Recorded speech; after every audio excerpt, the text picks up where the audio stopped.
हरे कृष्णा। तो भगवत गीता के 13वें अध्याय में आपका स्वागत है। तो इस अध्याय का नाम है क्षेत्र क्षेत्रज्ञ विभाग योग।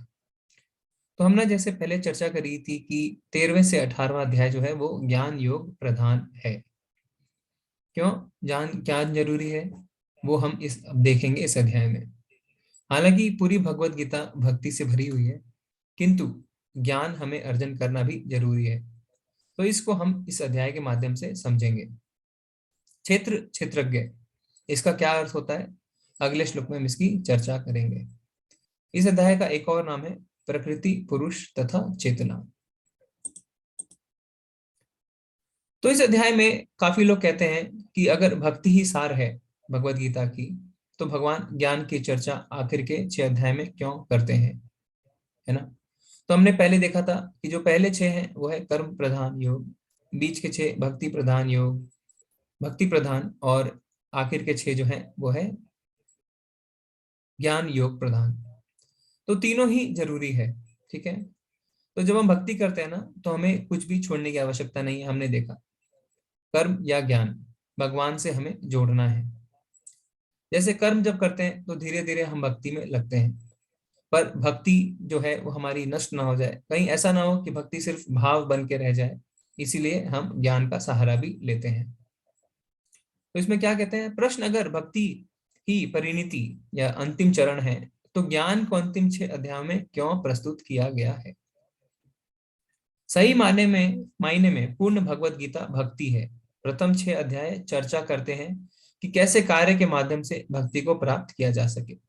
तो कैसे हम कर्म करके, निष्काम कर्म करके जो है वो हम भक्ति में आगे बढ़ सकते हैं। अंतिम 6 में ज्ञान के माध्यम से इसे प्राप्त करने का वर्णन है, और मध्य 6 भक्ति की ही चर्चा करते हैं। तो जो अंतिम 6 जिसकी शुरुआत हम आज से कर रहे हैं, हम किस तरीके से ज्ञान से भक्ति को प्राप्त कर सकते हैं।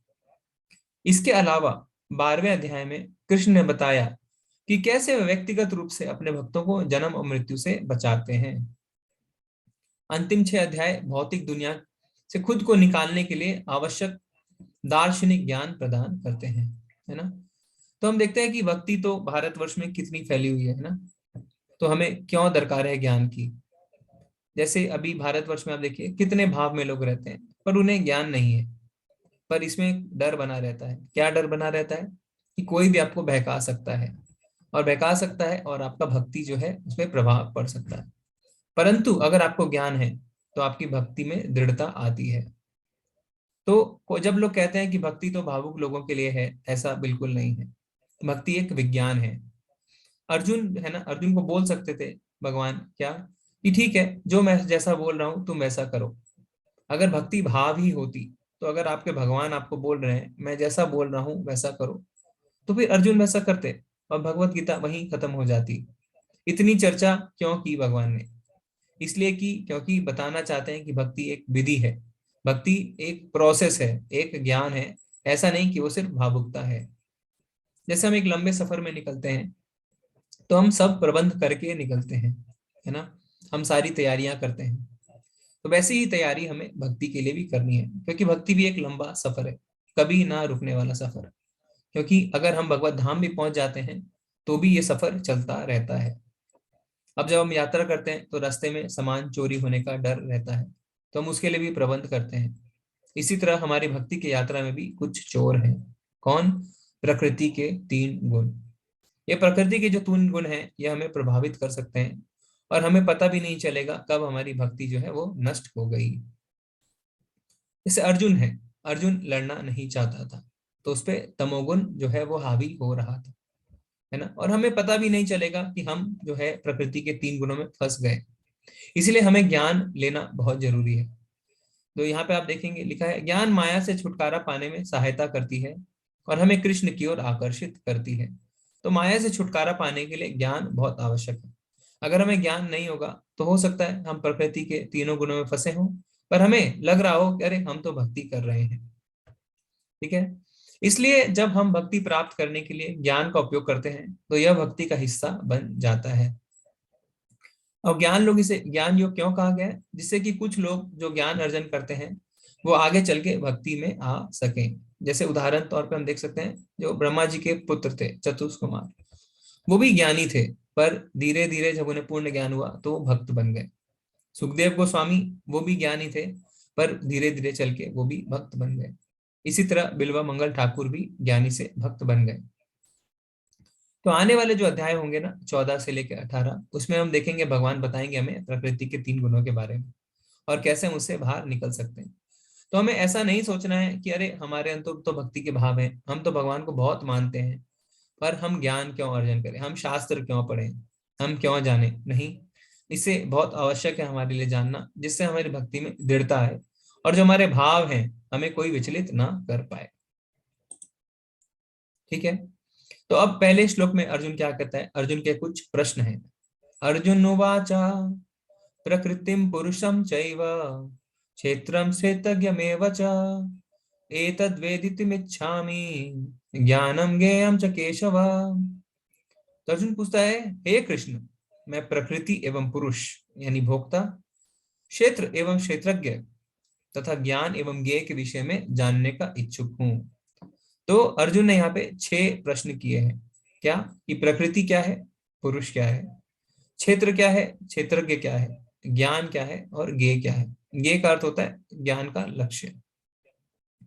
और जब प्रकृति हम देखेंगे आगे एक एक करके भगवान ने उनके सवालों का जवाब दिया। यहाँ पे जो पुरुष पूछ रहे हैं अर्जुन, पुरुष का मतलब ऐसा नहीं कि मेल फीमेल स्त्री या पुरुष, वैसा नहीं। पुरुष का अर्थ ही भोक्ता, कि भोक्ता कौन है। तो भगवान क्या जवाब देते हैं दूसरे श्लोक में, श्री भगवान उवाचा इदम शरीरम कौन्तेय क्षेत्रमिति अभिधीयते एतद्यो वेति तं प्राहु क्षेत्रज्ञ इति तद्विदः। श्री भगवान ने कहा, हे कुंती पुत्र, यह शरीर क्षेत्र कहलाता है और इस क्षेत्र को जानने वाला क्षेत्रज्ञ है। तो क्षेत्र क्या है? क्षेत्र जैसे हम समझते हैं फील्ड, है ना, तो जहाँ पे कि जो है वो कर्म होते हैं। तो भगवान कहते हैं कि हमें जो शरीर मिला है ना, उसके थ्रू ही हम कार्य करते हैं, शरीर के थ्रू, शरीर के माध्यम से ही हम कार्य करते हैं। तो क्षेत्र है वो है शरीर, और जो शरीर को जानने वाला है उसे कहते हैं क्षेत्रज्ञ। तो हमारे मन में बहुत इच्छाएं आती हैं और उन इच्छाओं के हिसाब से हमें शरीर मिलता है। हम इच्छा की पूर्ति शरीर के माध्यम से ही करते हैं। इसीलिए जो क्षेत्र है यानी फील्ड ऑफ एक्टिविटी है जो, वो शरीर है। तो क्षेत्र का अर्थ यहाँ पे शरीर है। जैसा हमने 8वें अध्याय में देखा था कि शरीर त्यागते समय जैसे हमारे भाव होते हैं वैसा हमें शरीर मिलता है। तो भाव क्यों? क्योंकि हमें अगला शरीर उस भाव को पूरा, उस इच्छा को पूरा करने में के लिए ही मिलता है। इसीलिए शरीर जो है उसे क्षेत्र कहा गया है, क्योंकि शरीर के द्वारा ही हम अपनी इच्छाओं को पूरा करते हैं। और क्षेत्रज्ञ कौन होता है? जो इस शरीर को जानता है। तो इस शरीर को कौन जानता है? हमारी आत्मा, है ना। तो हम देखेंगे कि क्षेत्रज्ञ 2 होते हैं, हम आगे उसकी चर्चा करेंगे। पर यहाँ पे अगर मैं संक्षेप में बताऊं तो क्षेत्रज्ञ जो है, क्षेत्रज्ञ 2 होते हैं। एक तो आत्मा यानी हम जो इस शरीर को जानते हैं, और दूसरा परमात्मा, क्योंकि परमात्मा हर शरीर को जानते हैं। तो जैसे शरीर वैसा कर्म करने के लिए बाध्य होता है ना। जैसा हमने देखा कि हाथी, हाथी को खाना ही पड़ेगा, अगर हाथी ज्यादा नहीं खाएगा तो वो जिंदा नहीं रह सकता। तो ये जो वो बाध्य होता है उस शरीर के लिए, इसीलिए वो शरीर के माध्यम से ही अपनी इच्छाओं को पूरा करता है और शरीर उसे बांध के रखता है, इसीलिए शरीर को क्षेत्र कहा जाता है। तो यहाँ पे संक्षेप में हम देखते हैं कि 6 प्रश्न का उत्तर क्या मिला। प्रकृति यानी जो भौतिक प्रकृति है, जो मटेरियल नेचर है। पुरुष यानी जो आनंद भोगता है। क्षेत्र यानी तन यानी हमारा शरीर। क्षेत्रज्ञ यानी क्षेत्र के ज्ञाता यानी आत्मा और परमात्मा। और ज्ञानम यानी क्षेत्र और क्षेत्रज्ञ को समझना। ठीक है। और ज्ञेय यानी परमात्मा यानी ज्ञान का लक्ष्य। तो ज्ञान का लक्ष्य जो है वो है भगवान को जानना। सारे वेदों का लक्ष्य है भगवान को जानना। ठीक है। तो भगवान यहाँ पे एक एक करके वापस जवाब देते हैं। भगवान क्या कहते हैं, क्षेत्रज्ञम चापि माम विद्धि सर्व क्षेत्रेषु भारत क्षेत्र क्षेत्रज्ञोर ज्ञानम यत् ज्ञानम मतम मम। हे अर्जुन, आपको समझना चाहिए कि मैं भी सभी शरीर का ज्ञाता हूँ, और इस शरीर और उसके ज्ञाता को समझने को ज्ञान कहा जाता है, यही मेरी राय है। तो भगवान यहाँ पे कहते हैं कि ज्ञाता कौन है, क्षेत्रज्ञ कौन है? मैं हूँ। तो एक एक तो हमारी आत्मा है ना, जैसे हमारी जो आत्मा है वो हमारे शरीर को जानती है। तो हम अपने शरीर को जानते हैं, हम दूसरों के शरीर को नहीं जानते। कोई ये नहीं जानता कि दूसरे के शरीर में क्या हो रहा है। तो हमारी आत्मा जो है वो अपने अपने शरीर को जानती है। तो वो छोटा क्षेत्र है ना, जो अपने शरीर को जानते हैं। पर जो परमात्मा है वो क्या है, वो सब शरीरों में है। जैसा आप चित्र में देख सकते हैं, सबके शरीर में परमात्मा रहते हैं। तो परमात्मा जो है वो सबके शरीर को जानते हैं, यानी सबके क्षेत्र को जानते हैं। यानी परमात्मा भी क्षेत्रज्ञ हुए, बड़े क्षेत्रज्ञ। तो आत्मा जो होती है वो अपने शरीर को जानती है। वो दूसरों के बारे में नहीं बता सकती कि उसके शरीर में क्या हो रहा है। क्या कोई और आप सोच के देखें, आप जान सकते हैं कि दूसरों के शरीर में क्या हो रहा है? नहीं। हम तो अपने शरीर में भी ठीक से नहीं जान सकते कि हमारे शरीर में क्या हो रहा है। पर जो भगवान है वो अच्छे से जानते हैं कि हर शरीर में क्या हो रहा है। तो क्षेत्रज्ञ दो होते हैं, आत्मा और परमात्मा। परमात्मा जो है वो हमारे शरीर में साक्षी की तरह बैठे रहते हैं, ठीक है, और सारी गतिविधियों को देखते रहते हैं। तो अगर हम कोई गलत काम करते हैं तो हो सकता है कि हम देश के कानून से बच जाएं। हम ये देखते हैं कि अरे कोई देख तो नहीं रहा, किंतु जब हमें पता होता है कि नहीं, हमारे अंदर परमात्मा है, वो देख रहे हैं, तो ऐसे हम गलत काम करने से भी बचते हैं। क्योंकि हो सकता है कि आप देश के कानून से बच जाएं, पर भगवान के न्याय से, भगवान के कानून से हम कभी नहीं बच सकते।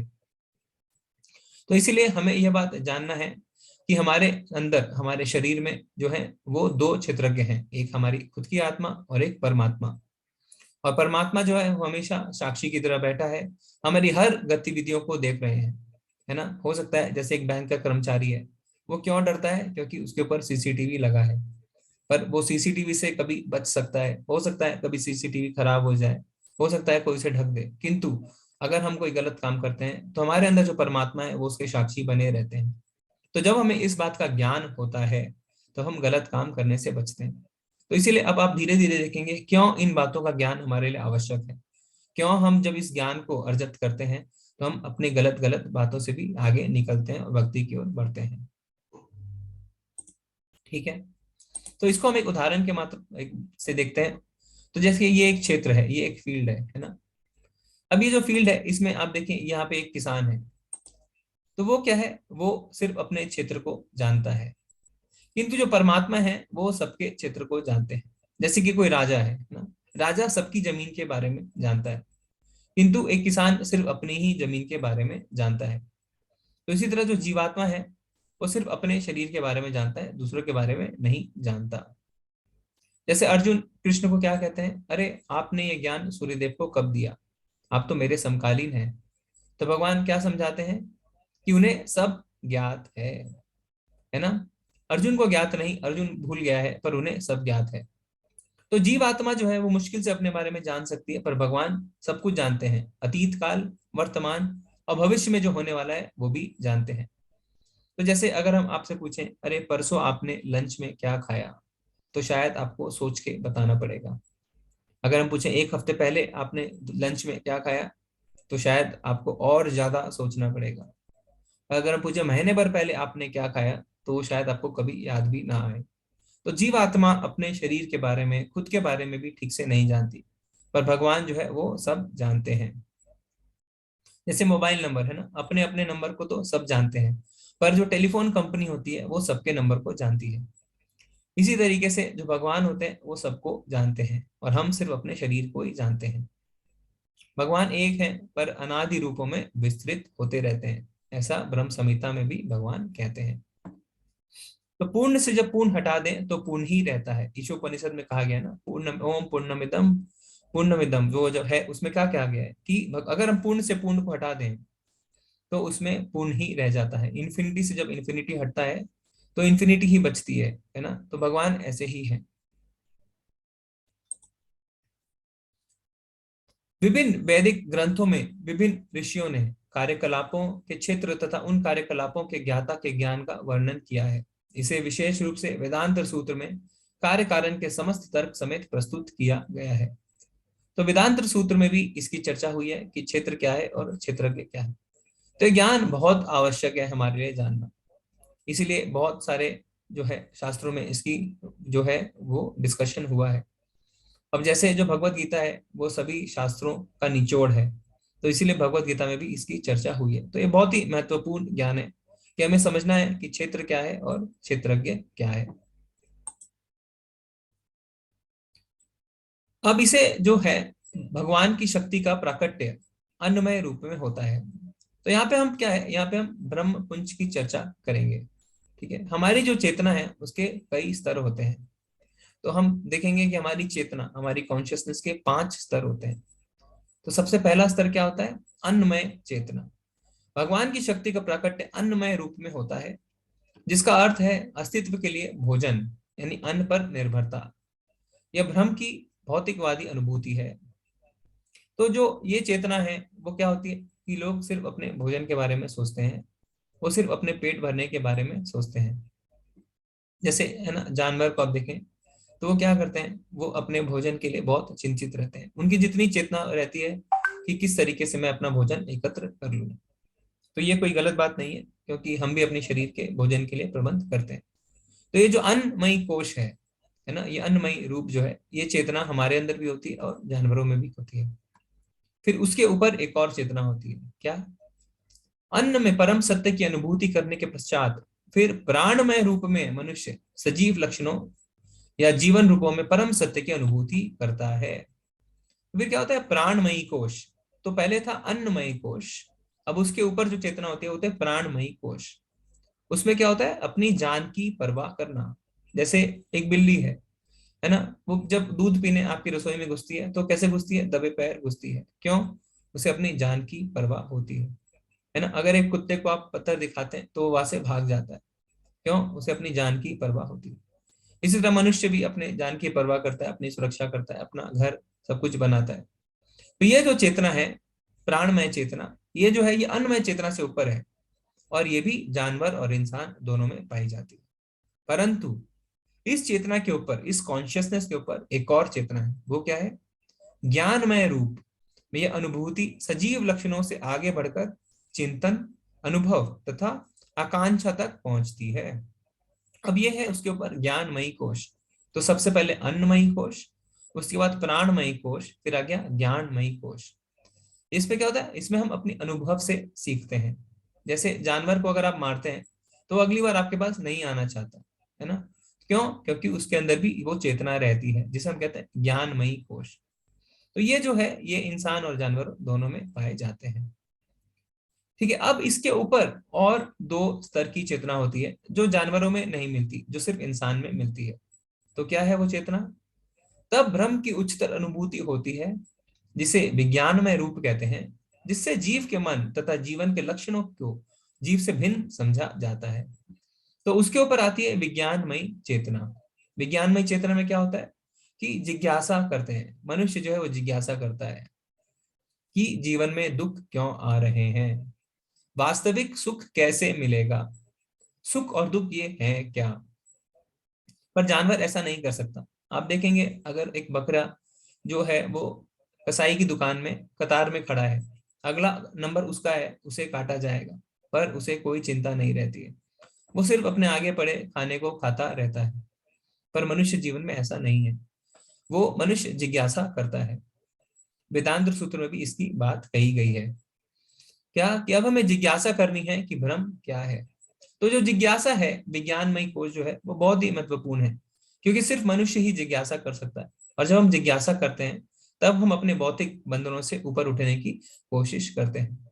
अगर हमारे अंदर ये जिज्ञासा ही नहीं रही कि हमारे जीवन का जो लक्ष्य क्या है, हमारे जीवन में दुख क्यों आते हैं, जन्म मृत्यु जरा व्याधि, ये जो हमारी वास्तविक समस्याएं, इससे हम कैसे ऊपर उठें, अगर ये हमारे अंदर जिज्ञासा नहीं रहती तो हम ऊपर नहीं उठ सकते। पर ये चेतना जो है ये जानवरों में नहीं पाई जाती। फिर उसके ऊपर एक और चेतना है, वो क्या है? उसके पश्चात परम अवस्था आती है जो आनंदमय है, अर्थात सर्व आनंदमय प्रकृति की अनुभूति है। इस प्रकार से ब्रह्म अनुभूति की 5 अवस्थाएं हैं, जिसे ब्रह्म पंच पुंज कहा जाता है। तो उसके बाद आता है आनंदमय कोश।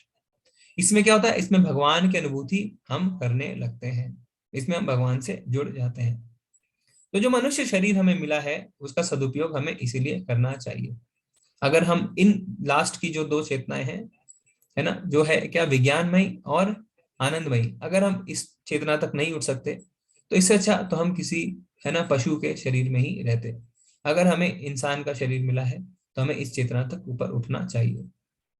इनमें से प्रथम तीन, अन्नमय, प्राणमय तथा ज्ञानमय अवस्थाएं जीवों के कार्यकलापों के क्षेत्रों से संबंधित होती है। परमेश्वर इन कार्यकलापों के क्षेत्रों से परे है और आनंदमय है। तो हमने देखा सबसे पहले अन्नमयी, फिर उसके ऊपर जो कॉन्शियसनेस है वो है प्राणमयी, फिर उसके ऊपर ज्ञानमयी, फिर उसके ऊपर जो है वो विज्ञानमयी, और उसके ऊपर आनंदमयी। अब जो क्षेत्र के बारे में भगवान कुछ बताते हैं कि क्षेत्र जो है यानी हमारा शरीर कैसे बना है।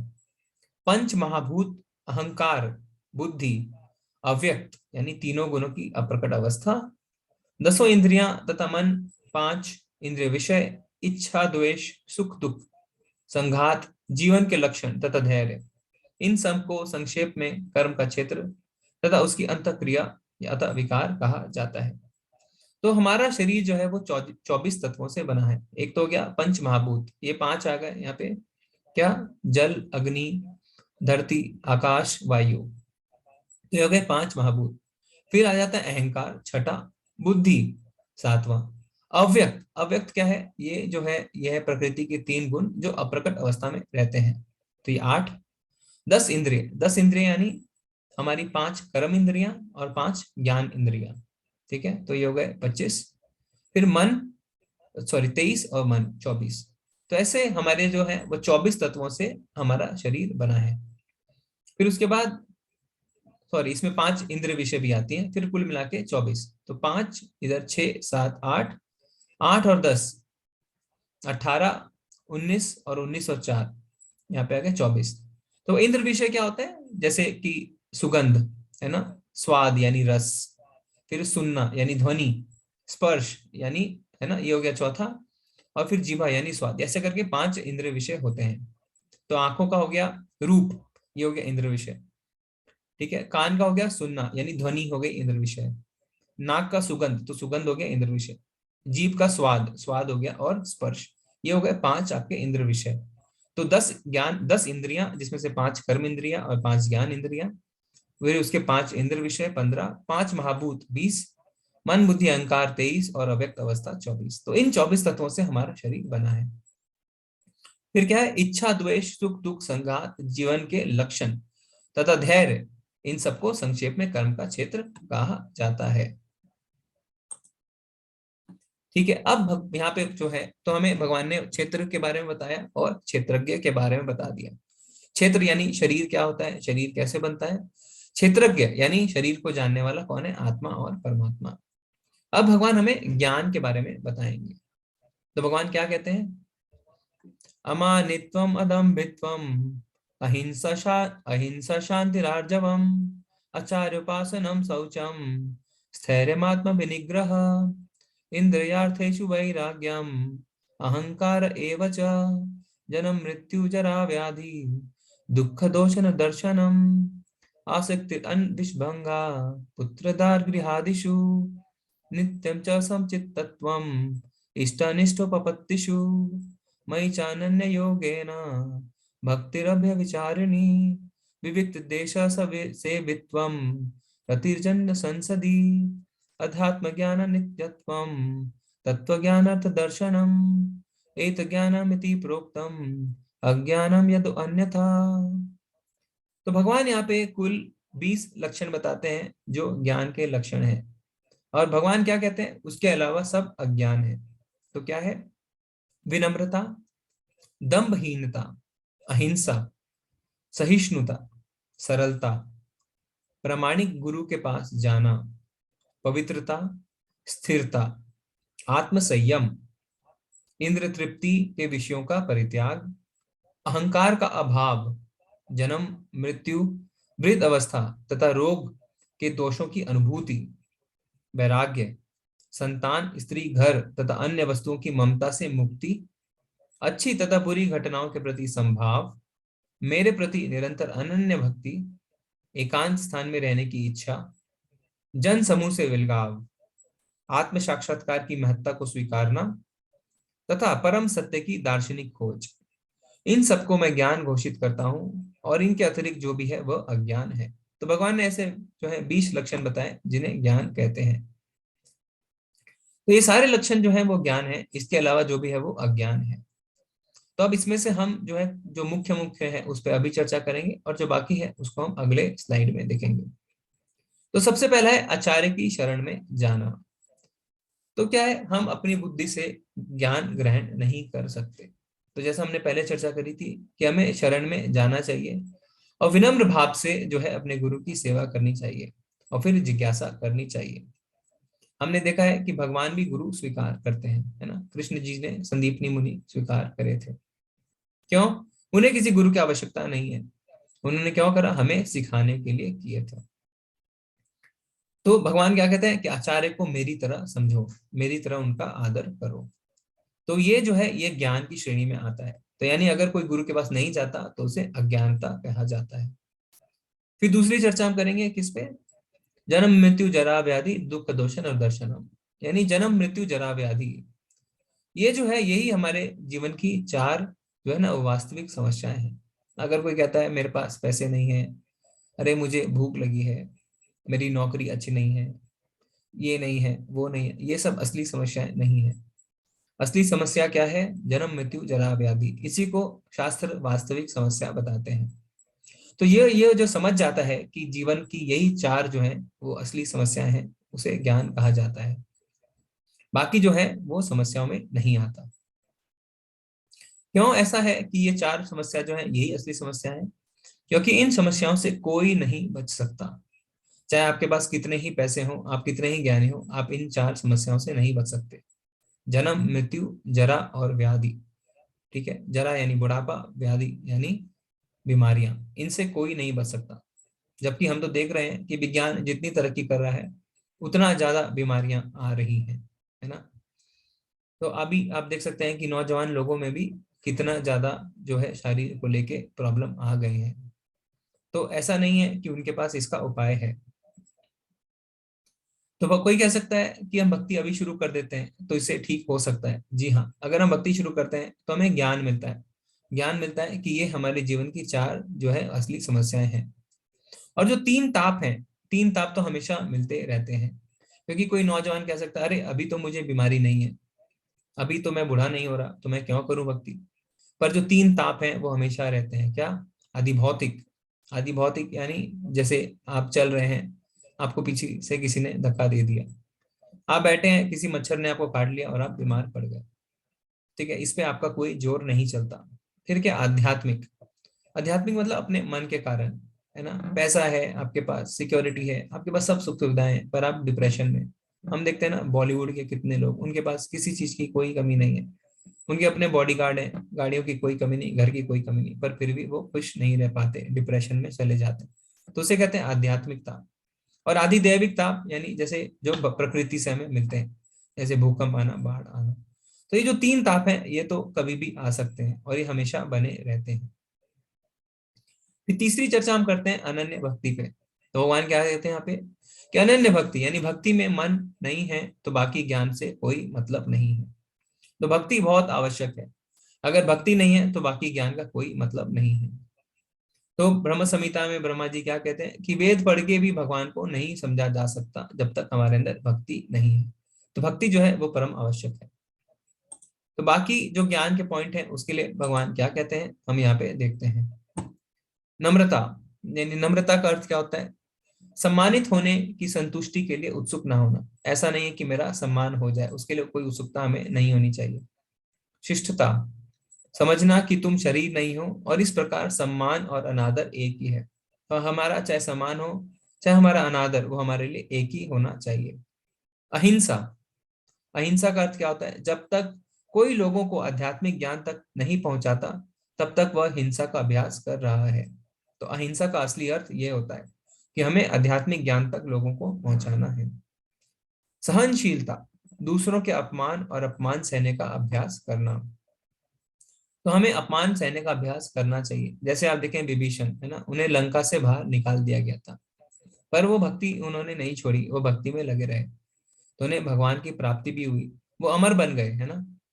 द्रौपदी, है ना, दूसरों पे वश नहीं है हमारा। तो उससे भी हमें पता चलता है क्या हमें सहनशील होना चाहिए। सादगी, इतना सीधा कि आप दुश्मन के सामने भी सच का खुलासा कर सके। तो सच का खुलासा कर सके इसका अर्थ यह है कि जो भगवत नाम में हमारी रुचि है, जो भगवत नाम का ज्ञान है, उसे हमें बोलने में नहीं डरना चाहिए। तो उस सच को बोलने में हमें नहीं डरना चाहिए, तो वो हम दुश्मन के आगे भी बोल सकते हैं। एक आध्यात्मिक गुरु को स्वीकार करना, इस पर हमने चर्चा करी है। स्वच्छता, स्वच्छता यानी बाहरी और आंतरिक।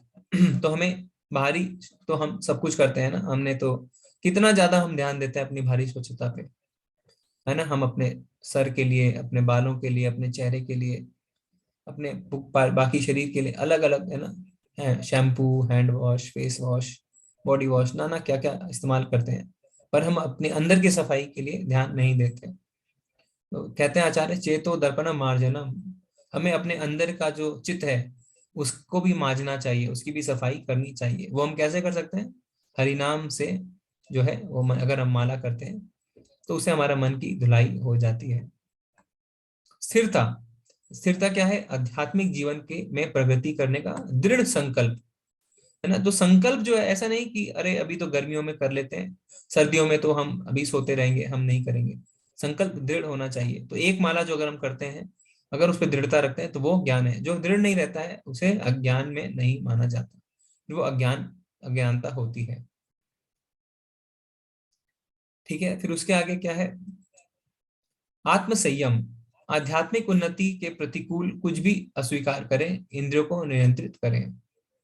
इंद्रिय वस्तुओं का त्याग, अनावश्यक मांगों को पूरा करने के लिए नहीं, केवल भक्ति सेवा के लिए, शरीर को फिट रखने के लिए कृतज्ञ होना, है ना।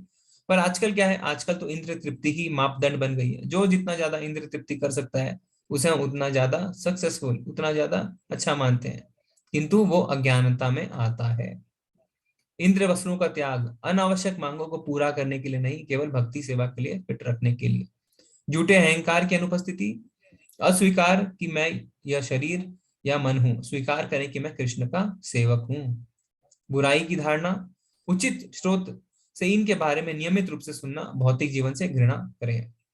अनासक्ति, अनासक्ति यानी कृष्ण के लिए सब कुछ बलिदान करने के लिए तैयार रहना। पत्नी, बच्चे, परिवार आदि के साथ कोई उलझाव नहीं। यदि तो इसके लिए ऐसा नहीं है कि हमें अपने घर छोड़ना है, नहीं, उनको भी हमें भक्ति में लगाना है, पर ज्यादा आसक्ति नहीं रखनी। यदि आप इसे कृष्ण चेतना तरीके से कर सकते हैं तो इसका अभ्यास करना चाहिए, लेकिन त्याग अगर कृष्ण चेतना से प्रतिकूल है।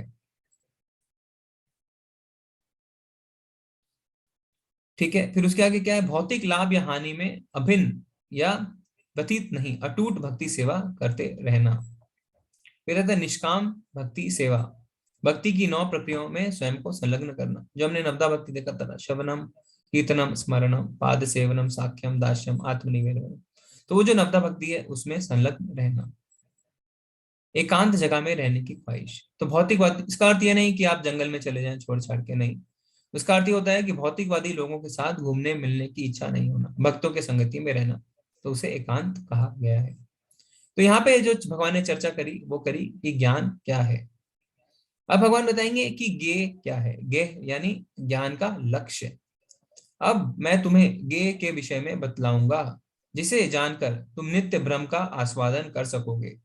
यह ब्रह्म या आत्मा जो अनादि है और मेरे अधीन है, इस भौतिक जगत के कार्य कारण से परे स्थित है। तो यहाँ पे भगवान क्या बता रहे हैं कि आत्मा जो है भगवान का अंश है, और भगवान क्या है? भगवान सच्चित आनंद है। ठीक है, परमात्मा समस्त इंद्रियों के मूल स्तोत्र हैं, फिर भी वह इंद्रियों से रहित है। वे समस्त जीवों के पालन करता होकर भी अनासक्त हैं। वे प्रकृति के गुणों के परे हैं, फिर भी वे भौतिक प्रकृति के समस्त गुणों के स्वामी हैं। तो यहाँ पे भगवान बता रहे हैं कि जो परमात्मा है वो भी क्षेत्रज्ञ है। ठीक है, वो हमने पहले चर्चा करी। क्यों? क्योंकि भगवान का नाम क्या है? ऋषिकेश। ऋषिकेश यानी इंद्रियों के स्वामी। तो भगवान की इंद्रियों दिव्य है ना, पंच तत्व से नहीं बनी है। ईशोपनिषद में भी कहा जाता है कि जो हड्डी और मांस है उससे भगवान नहीं बने हैं, उनका शरीर जो है वो क्या है? आध्यात्मिक है। परम सत्य समस्त जीवों, चर अचर के बाहर तथा भीतर स्थित है। वे भौतिक इंद्रियों के द्वारा जानने या देखने से परे हैं। यद्यपि वह अत्यंत दूर रहते हैं, किंतु हम सबों के निकट भी हैं। तो जब हम नरसिंह प्रणाम करते हैं तो हम क्या बोलते हैं? बाहिर नरसिंगा, हृदय नरसिंगा। ततो ततोयामी ततो नरसिंह, है ना, कि नरसिंह भगवान हर कहीं है। और आप देखेंगे कि भगवान, है ना, कैसे खंबे से निकल के आ गए थे। तो भगवान हर जगह है। तो भगवान चर तय अक्षर दोनों के भीतर और बाहर रहते हैं। पर कभी कभी हम अपने भौतिक चक्षुओं से नहीं देख सकते, जैसे विराट रूप, है ना, उसके लिए हमें दिव्य चक्षु चाहिए होते हैं। ब्रह्मा जी इसके लिए कहते हैं ब्रह्म ब्रह्म संहिता में कि हमें प्रेम के काजल और भक्ति की आंखों से ही हमेशा भगवान को हम देख सकते हैं। ठीक है, यहाँ पे अब जो है भगवान क्या बताते हैं कि वे समस्त प्रकाशमान वस्तुओं के प्रकाश स्तोत्र हैं। वे भौतिक अंधकार से परे हैं और अगोचर हैं। वे ज्ञान है, गे हैं और ज्ञान के लक्ष्य हैं। तो यहाँ पे भगवान बता देते हैं कि जो गे यानी ज्ञान का लक्ष्य कौन है, वो खुद है। वे सबके हृदय में स्थित हैं। तो भगवान ने यहाँ पे बता दिया कि जो गे है यानी ज्ञान का लक्ष्य क्या है, भगवान खुद है। ज्ञान का स्तोत्र भगवान खुद है। जहां भगवान नहीं है वहां फिर क्या हुआ, अज्ञानता हुई, है ना। तो अगर ज्ञान का लक्ष्य भगवान है तो जहां भगवान नहीं है वहां पे तो अज्ञानता हुई ना। तो जैसे हम देखते हैं कि परछाई जो है वो हमारे पीछे बनती है ना, जहां अंधेरा है। तो जहां भगवान है वहां अज्ञान नहीं है। तो यहाँ पे भगवान ने हमें बता दिया कि ये क्या है। ठीक है, हम आगे बढ़ते हैं। तो अब ये भगवान क्या बताते हैं, इस प्रकार मैंने कर्म क्षेत्र यानी क्षेत्र के बारे में बताया, शरीर, ज्ञान तथा ज्ञे का संक्षेप में वर्णन किया। तो भगवान ने अभी तक हमें क्षेत्र यानी शरीर के बारे में बताया कि किस तरीके से हमारा शरीर जो है वो क्षेत्र है। फिर भगवान ने बताया कि ज्ञान क्या होता है, हमें 20 बातें बताई भगवान ने ज्ञान के बारे में, और उनको छोड़ के जो है वो अज्ञान है। ज्ञे यानी ज्ञान का लक्ष्य भी हमें भगवान ने बताया। इसे केवल मेरे भक्त ही पूरी तरह समझ सकते हैं और इस तरह मेरे स्वभाव को प्राप्त होता है। तो जो भी अब तक भगवान ने बताया है वो सिर्फ भक्त ही समझ सकते हैं। हम अगर अपनी मानसिक शक्ति से समझना चाहें तो ऐसा संभव नहीं है। तो ये बहुत बहुत ज्यादा जरूरी है हमारे लिए जानना कि अगर हमें भगवत गीता का ज्ञान समझना है तो हमें भगवान का भक्ति करनी होगी, हमें भगवान पे श्रद्धा रखनी होगी। अगर हमें थोड़ा भी भगवान पे डाउट है, संदेह है, तो हम भगवत गीता को नहीं समझ पाएंगे। इसीलिए हम बार बार कहते हैं कि आप एक माला आरंभ करिए और अपनी भक्ति में पहला कदम उठाइए, क्योंकि भक्ति के द्वारा ही भगवान को समझा जा सकता है। तो आपने जो इस कोर्स में पहली बार कर रहे हैं, इस कोर्स को जो पहले कर चुके हैं वो हैंड रेस ना करें। जिन्होंने इस कोर्स को फर्स्ट टाइम कर रहे हैं और एक माला शुरू करी है वो हैंड रेस करके हमें चाहे तो बता सकते हैं, अगर उन्होंने एक माला शुरू कर दी है तो। जो ये कोर्स पहली बार कर रहे हैं और एक माला उन्होंने शुरू कर दी है, तो अच्छा लगेगा सबको। वो देखेंगे कि किस तरीके से पहली बार कोर्स करते हुए आपने माला शुरू करी।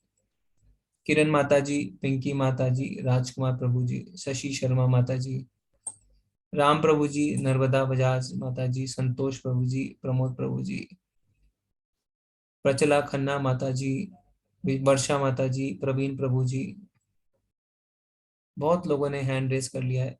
रजनी माता जी, विजय प्रभु जी, हेमा माता जी, नेहा माता जी, आरती माता जी, क्षमा माता जी। तो आप लोगों ने, बहुत सारे लोगों ने पहली बार कोर्स करके एक माला शुरू करी है, बहुत अच्छी बात है। जिन्होंने नहीं करा है कोशिश करें, एक माला शुरू करें। जब भगवान का नाम हम लेते हैं तो धीरे धीरे हम भक्ति मार्ग में आगे बढ़ते हैं। बहुत बहुत धन्यवाद आप सबका। ठीक है, अब भगवान यहाँ पे क्या बताते हैं, भगवान यहाँ पे अब प्रकृति के बारे में बताते हैं। प्रकृति तथा जीवों को अनादि समझना चाहिए, उनके विकार तथा गुण प्रकृति जन्य हैं। तो यहाँ पे जीव अनादि होते हैं, ये तो हमें अभी तक पता था कि जो हमारी जीव आत्मा है वो अनादि है, यानी बिगिनिंग लेस जिसको हम कहते हैं, यानी इसका जन्म नहीं होता। अब प्रकृति के लिए भी भगवान ऐसा ही कहते हैं कि प्रकृति भी सनातन है, अनादि है ना, नेचर जो है वो अनादि है। तो कभी बनती है कभी बिगड़ती है, पर अस्तित्व हमेशा बना रहता है। तो प्रकृति के लिए भगवान बताते हैं कि वो भी अनादि है और हमेशा उसका अस्तित्व बना रहता है। ठीक है, तो अब हम देखते हैं भगवान यहाँ पे क्या बताते हैं। कार्य कारण कर्तृत्व हेतु प्रकृति रुच्यते, पुरुष सुख दुखानाम भोक्तृत्व हेतु रुच्यते। प्रकृति समस्त भौतिक कारणों तथा कार्यों यानी परिणामों की हेतु कही जाती है, और जीव यानी पुरुष इस संसार में विविध सुख दुख के भोग का कारण कहा जाता है। तो हमने पहले भी चर्चा करी है कि विशेष इच्छा से हमें शरीर प्राप्त होता है। अब इस चित्र के माध्यम से देख सकते हैं कि वो मनुष्य जो है वो खाली मांस खाता था, उसे मांस खाने में बहुत रुचि थी। तो फिर उसके बाद क्या हुआ, मनुष्य से उसे सुअर की योनि मिल गई अगले जन्म में। तो जिस प्रकार की हम इच्छा करते हैं उस प्रकार का हमें शरीर प्राप्त होता है। अब प्रकृति के कारण वो कर्म करने को हम बाध्य हो जाते हैं। तो अगर सुअर का शरीर मिलेगा तो आप, है ना, ऐसा नहीं है कि आप जाके पेड़ पौधे खाएंगे, है ना, जो सुअर का शरीर खाता है वही खाना पड़ेगा। इसी तरह अगर हाथी का शरीर मिलता है तो ऐसा नहीं है कि आप थोड़ा सा खा के रह जाएं, आपको बहुत खाना पड़ेगा।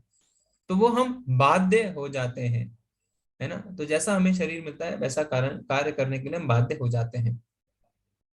सारा कार्य जो है वो प्रकृति कर रही है जैसा हमने देखा, पर जो जीव है वो सिर्फ सुख या दुख को भोग कर रहा है। क्यों? क्योंकि हम खुद को शरीर मान बैठे हैं। क्योंकि हमने खुद को शरीर मान बैठा है तो हम जो है वो सुख और दुख के माफ करिएगा, भोग का कारण बन रहे हैं। पर जो असलियत क्या है कि जो हमारी प्रकृति है वही सारा काम कर रही है। प्रकृति है क्रिया मानानी गुणे कर्मानी भाषा, तो प्रकृति ही सारा काम कर रही है। तो प्रकृति के 3 गुण में हम कैसे फंसते हैं भगवान यहाँ पे बताएंगे। पुरुष प्रकृतिस्थो ही भुंक्ते प्रकृति जान गुणान कारणम गुण संगोषी सत असत योनि सत असत योनि जन्मसु। इस प्रकार जीव प्रकृति के तीनों गुणों का भोग करता हुआ प्रकृति में ही जीवन बिताता है। यह उस प्रकृति के साथ उसकी संगति के कारण है। इस तरह उसे उत्तम तथा अधम योनियां मिलती रहती हैं। तो हमने देखा कि किस तरीके से प्रकृति के 3 गुणों में वो फंस जाता है। आप यहाँ पे चित्र में देख सकते हैं कि किस तरीके से अधम योनियां उससे मिलती रहती हैं। पहले वो समुद्र के अंदर में कोई जीव बनता है, पेड़ पौधा रहता है, फिर हो सकता है कि तितली बिच्छू कुछ बन जाए, फिर उसके ऊपर पक्षी बनते हुए, है ना, फिर जानवर बनते हैं, फिर शायद मनुष्य योनि में आता है। तो कल का जो अध्याय देखेंगे हम, 14वां अध्याय, उसमें देखेंगे कि किस तरीके से सतोगुण वालों को उच्च लोक मिलता है, रजोगुण वालों को मृत्यु लोक मिलता है और तमोगुण वालों को अधम यानी नीचे लोक मिलता है। तो प्रकृति के 3 गुण जैसे हम पर हावी रहते हैं उसके हिसाब से हमें अपना शरीर अगले जन्म में मिलता है। तो भी इस शरीर में एक दिव्य भोक्ता है जो ईश्वर है, परम स्वामी है और साक्षी तथा अनुमति देने वाले के रूप में विद्यमान है और जो परमात्मा कहलाता है। तो हमारा शरीर बदलता रहता है ना, पर परमात्मा जो है वो नहीं बदलते। भगवान हमेशा हमारे साथ रहते हैं। हम देखते हैं ना, हमने कोई गलत काम किया तो हमें क्या लगता है अंदर से कि हमने कुछ गलत किया है। और जैसे अगर कोई बच्चा परीक्षा दे के आता है तो कि कोई उससे पूछता है अच्छा आपकी परीक्षा कैसी हुई, तो कहता है अच्छा गया, अच्छी परीक्षा हुई। पर अंदर उसे पता रहता है कि परीक्षा जो है वो अच्छी हुई है या खराब। क्यों? क्योंकि परमात्मा हमारे अंदर बैठे हैं और सब चीज के साक्षी हैं। परमात्मा जो है वो हमें थोड़ा थोड़ा गाइड करने की कोशिश करते हैं, पर हम भोग में इतने ज्यादा लिप्त रहते हैं कि हम उनको नहीं सुन पाते। इसीलिए फिर हम पाप और पुण्य के चक्र में फंसे रहते हैं। यहाँ पे हमने परम भोक्ता जो कह रहे हैं, परम भोक्ता भगवान है, ये हमने अध्याय 5 में भी देखा था। क्या बोलते हैं भगवान? भोक्ता राम, कि वही सब यज्ञ के भोक्ता है, वही भोक्ता राम है। भगवान कहते हैं मेरे लिए कर्म करो, प्रकृति के 3 गुण से ऊपर उठ जाओ और मेरे लिए कर्म करो। ठीक है। अब यहाँ पे क्या कहते हैं भगवान, जो व्यक्ति प्रकृति जीव तथा प्रकृति के गुणों की अंतःक्रिया से संबंधित इस विचारधारा को समझ लेता है उसे मुक्ति की प्राप्ति सुनिश्चित है। उसकी वर्तमान स्थिति चाहे जैसी हो, यहाँ पर उसका पुनर्जन्म नहीं होगा। तो जो यह समझ लेता है कि प्रकृति जीव और प्रकृति के गुणों के अंतर क्रिया में जो संबंध है, आपस में जो संबंध है, अगर इसको हम ठीक से समझ लेते हैं तो हमारा पुनर्जन्म नहीं होगा। तो जो समझ जाते हैं कि प्रकृति क्या है, परम भोक्ता कौन है, उसका ज्ञान जिसको हो जाता है, तो वो क्या करता है, वो प्रयास करता है और तीनों जो गुण है उनसे ऊपर उठने की कोशिश करता है। जैसे यहाँ पे आप देख सकते हैं चित्र में परीक्षित महाराज है ना, उन्होंने जिज्ञासा करी। वो ऐसा नहीं है कि जीवन को जीने में ही मैं लगा रहूं। उन्होंने ऐसा नहीं किया जब उनको श्राप मिला कि मैं जाऊं बदला ले लूं या कुछ और कर लूं। उन्होंने जिज्ञासा करी कि अब मेरे पास 7 दिन है तो मैं क्या कर सकता हूँ। तो इसी तरीके से फिर उनको भगवत धाम की प्राप्ति हुई। तो जो मनुष्य ये समझ जाता है कि प्रकृति क्या है, परम भोक्ता कौन है, जब ये ज्ञान हमारे अंदर आता है तो हम क्या करते हैं, हम तीनों गुणों से ऊपर उठने का प्रयास करते हैं। तो इसीलिए ज्ञान जो है बहुत आवश्यक है। जब हमारे अंदर ज्ञान रहता है तो हम जिज्ञासा करते हैं, और जब हम जिज्ञासा करते हैं तो धीरे धीरे हम जो है प्रकृति के तीनों गुणों से ऊपर उठ के जो शुद्ध तत्व को प्राप्त होते हैं, है ना, और शुद्ध भक्ति में आगे बढ़ते रहते हैं। तो यहाँ पे अगले अध्याय में हम देखेंगे कि किस तरीके से जो हम वर्शिप करते हैं, है ना, जो हमारा पूजा होता है, जो हमारा अध्ययन होता है ना, और जो हम भगवान के लगे रहते हैं भक्ति में, वो भी तीन तरीके के होते हैं। जो हमारी साधना है वो भी तीन तरीके की हो सकती है, सतोगुनी, रजोगुनी और तमोगुनी। 14 से 18 अध्याय में आप देखेंगे कि किस तरीके से सब कुछ हम जो है वो इन गुणों में आ सकता है। तो जो भगवान की पूजा करता है वो सतोगुनी कहलाता है। फिर अगर कोई बहुत ही शक्तिशाली व्यक्ति की कोई पूजा करता है, हमने देखा है ना, कई लोग करते हैं ऐसा, तो वो रजोगुनी कहलाता है। और जो भूत प्रेत की पूजा करता है वो तमोगुनी कहलाता है। तो इस तरीके से आप देखेंगे कि हमारी साधना, हमारा सब कुछ जो है वो इन तीनों गुणों के हिसाब से ही होता है। जैसे आप पढ़ाई करते हैं तो उसको भी आप देख सकते हैं, सतोगुनी जो पूरा सतर्क रह के अच्छे से बैठ के पूरे सम्मान के साथ पढ़ाई करता है। रजोगुनी क्या है, पढ़ता है किंतु लेट के आराम करके पढ़ता है। और तमोगुनी क्या करता है, आप देख सकते हैं इस चित्र में, वो किताब के ऊपर सो जाता है। उसे पता ही नहीं है कि क्या हो रहा है और क्या होना चाहिए। वो बिल्कुल मूर्ख की तरह, बल्कि मूड की तरह रहता है, अज्ञान में रहता है। उसे किसी बात से कोई फर्क नहीं पड़ता। तो इसी तरीके से आप देखेंगे जब हम परीक्षा देते हैं तो वो भी सतोगुनी, रजोगुनी, तमोगुनी हो सकते हैं। हमारे जीवन की जितनी क्रियाएं हैं, जितनी एक्टिविटीज हैं, सब इन तीन गुणों में आ सकते हैं। तो आप पहला देखिए, सतोगुनी वो बच्चे हैं जो क्या है, जो अच्छे से परीक्षा दे रहे हैं। आप देखिए, चीटिंग नहीं कर रहे हैं, जो उनको याद है पूरे ध्यान के साथ जो है प्रश्न का उत्तर लिख रहे हैं। रजोगुनी क्या करता है, उसे रिजल्ट चाहिए तो वो कुछ भी रास्ता अपनाता है, तो वो चीटिंग कर रहा है। आप देख सकते हैं कैसे हाथ में चीट लेके चीटिंग कर रहा है। और जो तमोगुनी है, उसे कोई मतलब नहीं है कि वो पास होएगा चाहे फेल, उसे सिर्फ सोना है, तो वो परीक्षा में भी सोता रहता है। तो इस तरीके से हम देखते हैं कि किस तरीके से हमारी जीवन की हर क्रियाएं सतोगुनी, रजोगुनी या तमोगुनी हो सकती हैं। यहाँ पे आप देखें कि जो हम खाते हैं वो किस तरीके से इन तीनों गुणों में आता है। सतोगुनी जो है वो भगवान को लगाया हुआ भोग खाता है, प्रसाद ग्रहण करता है। रजोगुनी क्या करता है, वो मसाले वाली चीजें खाता है, बहुत स्पाइसी चीजें खाता है, आप देख सकते हैं। और तमोगुनी क्या करता है, वो सड़ी और बासी चीजें खाता है ना। जैसे आप देख सकते हैं दारू है, दारू क्या होती है, दारू सड़ी हुई पदार्थ ही है। इसी तरह पुरानी रखी हुई, जिसमें हम देखते हैं, आप देखेंगे आगे के अध्याय में कि जो चीज खाते हैं उसमें कीड़े चलते रहते हैं, पर फिर भी लोग खाते हैं। तो तमोगुनी जो होते हैं वो सड़ी चीजें खाते हैं, फ्रिज में रखी हुई बहुत पुरानी चीजें खाते रहते हैं। तो इस तरीके से आप देख सकते हैं किस तरीके से हमारी पढ़ाई, हमारा एग्जाम देना, हमारा खाना, सब कुछ जो है सतोगुनी, रजोगुनी या तमोगुनी हो सकता है। और इस ज्ञान की हमें आवश्यकता क्यों है, क्योंकि जब तक हमें पता नहीं चलेगा बीमारी क्या है तो हम दवाई कैसे लेंगे। तो जब तक हमें पता नहीं चलेगा कि हम तमोगुणी में हैं, रजोगुण में हैं या सतोगुण में हैं, तब तक हम उसका सुधार कैसे करेंगे। क्यों, क्योंकि हमें धीरे धीरे ऊपर उठना है। अगर हम तमोगुण में हैं तो रजो में आना है, रजो में है तो सतो में आना है, और सतो में है तो उससे और ऊपर उठना है, शुद्ध तत्व में जाना है, जिसे हम वैष्णव भी कहते हैं। तो बीमारी का पता चलना बहुत जरूरी है। और बीमारी का पता तभी चलेगा जब हमें ज्ञान अर्जन होगा। जब हमें पता चलेगा कि अच्छा, ये जो हमारी एक्टिविटी है, ये जो हमारे कार्य हैं, ये तो तमोगुणी है, हमें इसे त्यागना चाहिए। हमें कोशिश करनी चाहिए कि धीरे धीरे कैसे हम इसे ऊपर उठा के सतोगुणी में ला सकें। ठीक है। तो भगवान यहाँ पे बताते हैं क्या, कि जो परम सत्य है उसको अलग अलग तरीके से अनुभव किया जा सकता है।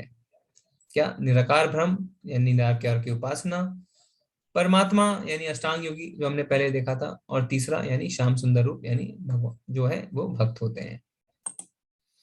कुछ लोग परमात्मा को ध्यान के द्वारा अपने भीतर देखते हैं, तो दूसरे लोग ज्ञान के अनुशीलन द्वारा, और कुछ ऐसे हैं जो निष्काम कर्मयोग द्वारा इसे देखते हैं। ठीक है। ऐसे भी लोग हैं जो यद्यपि आध्यात्मिक ज्ञान से अवगत नहीं होते, पर अन्यों से परम पुरुष के विषय में सुनकर उनकी पूजा करने लगते हैं। ये लोग भी प्रामाणिक पुरुषों श्रवण करने की मनोवृत्ति होने के कारण जन्म तथा मृत्यु पथ को पार कर जाते हैं। है ना। अब कई लोग हैं जो भक्ति नहीं कर पाते। भक्ति क्यों नहीं कर पाते हैं, वो कहते हैं अरे हमें तो पढ़ना नहीं आता। तो ऐसा नहीं है कि आप भक्ति नहीं कर सकते। अगर आप इच्छुक हैं तो आप प्रामाणिक पुरुषों से श्रवणम कर सकते हैं। तो यहाँ पे उदाहरण आता है ना देवभूति का। देखिए अब यहाँ पे देवभूति माता बैठी है, वो कपिल मुनि की माता है, और वो क्या करती है, उन्हें शास्त्र पढ़ने में रुचि नहीं रहती, तो अपने पुत्र से ही ज्ञान लेती हैं, और इस ज्ञान का श्रवणम करके मात्र उन्हें भगवत धाम प्राप्त होता है। तो ऐसा नहीं है कि जिन्हें पढ़ना नहीं आता, जो पढ़ नहीं सकते, या जिन्हें शास्त्र में पढ़ने में रुचि नहीं है, तो वो भक्ति नहीं कर सकते। उन्हें भक्तों से सुनकर उनका उद्धार हो जाता है, पर ध्यान से सुनने की आवश्यकता है, और सुनने के बाद आत्मसार करने की आवश्यकता है। तो श्रवणम से भी उद्धार होता है। हे भरतवंशियों में श्रेष्ठ, यह जान लो कि चर तथा अचर जो भी तुम्हें अस्तित्व में दिख रहा है, वह कर्म क्षेत्र तथा क्षेत्र के ज्ञाता का संयोग मात्र है। तो संयोग है ना, जैसे कर्म क्षेत्र यानी शरीर, शरीर जो है वो जड़ है, पर आत्मा जो है चेतन है। जब दोनों का संयोग होता है तभी जो हमारी प्रकृति है वो क्रियाशील होती है। तो जब तक जड़ और चेतन आपस में नहीं मिलते तब तक क्रिया नहीं हो सकती। ठीक है, अब भगवान यहाँ पे क्या बताते हैं, समम सर्वेषु भूतेषु तिष्ठन्तं परमेश्वरम विनश्यस्तु अविनश्यंतम यह पश्यति न पश्यति।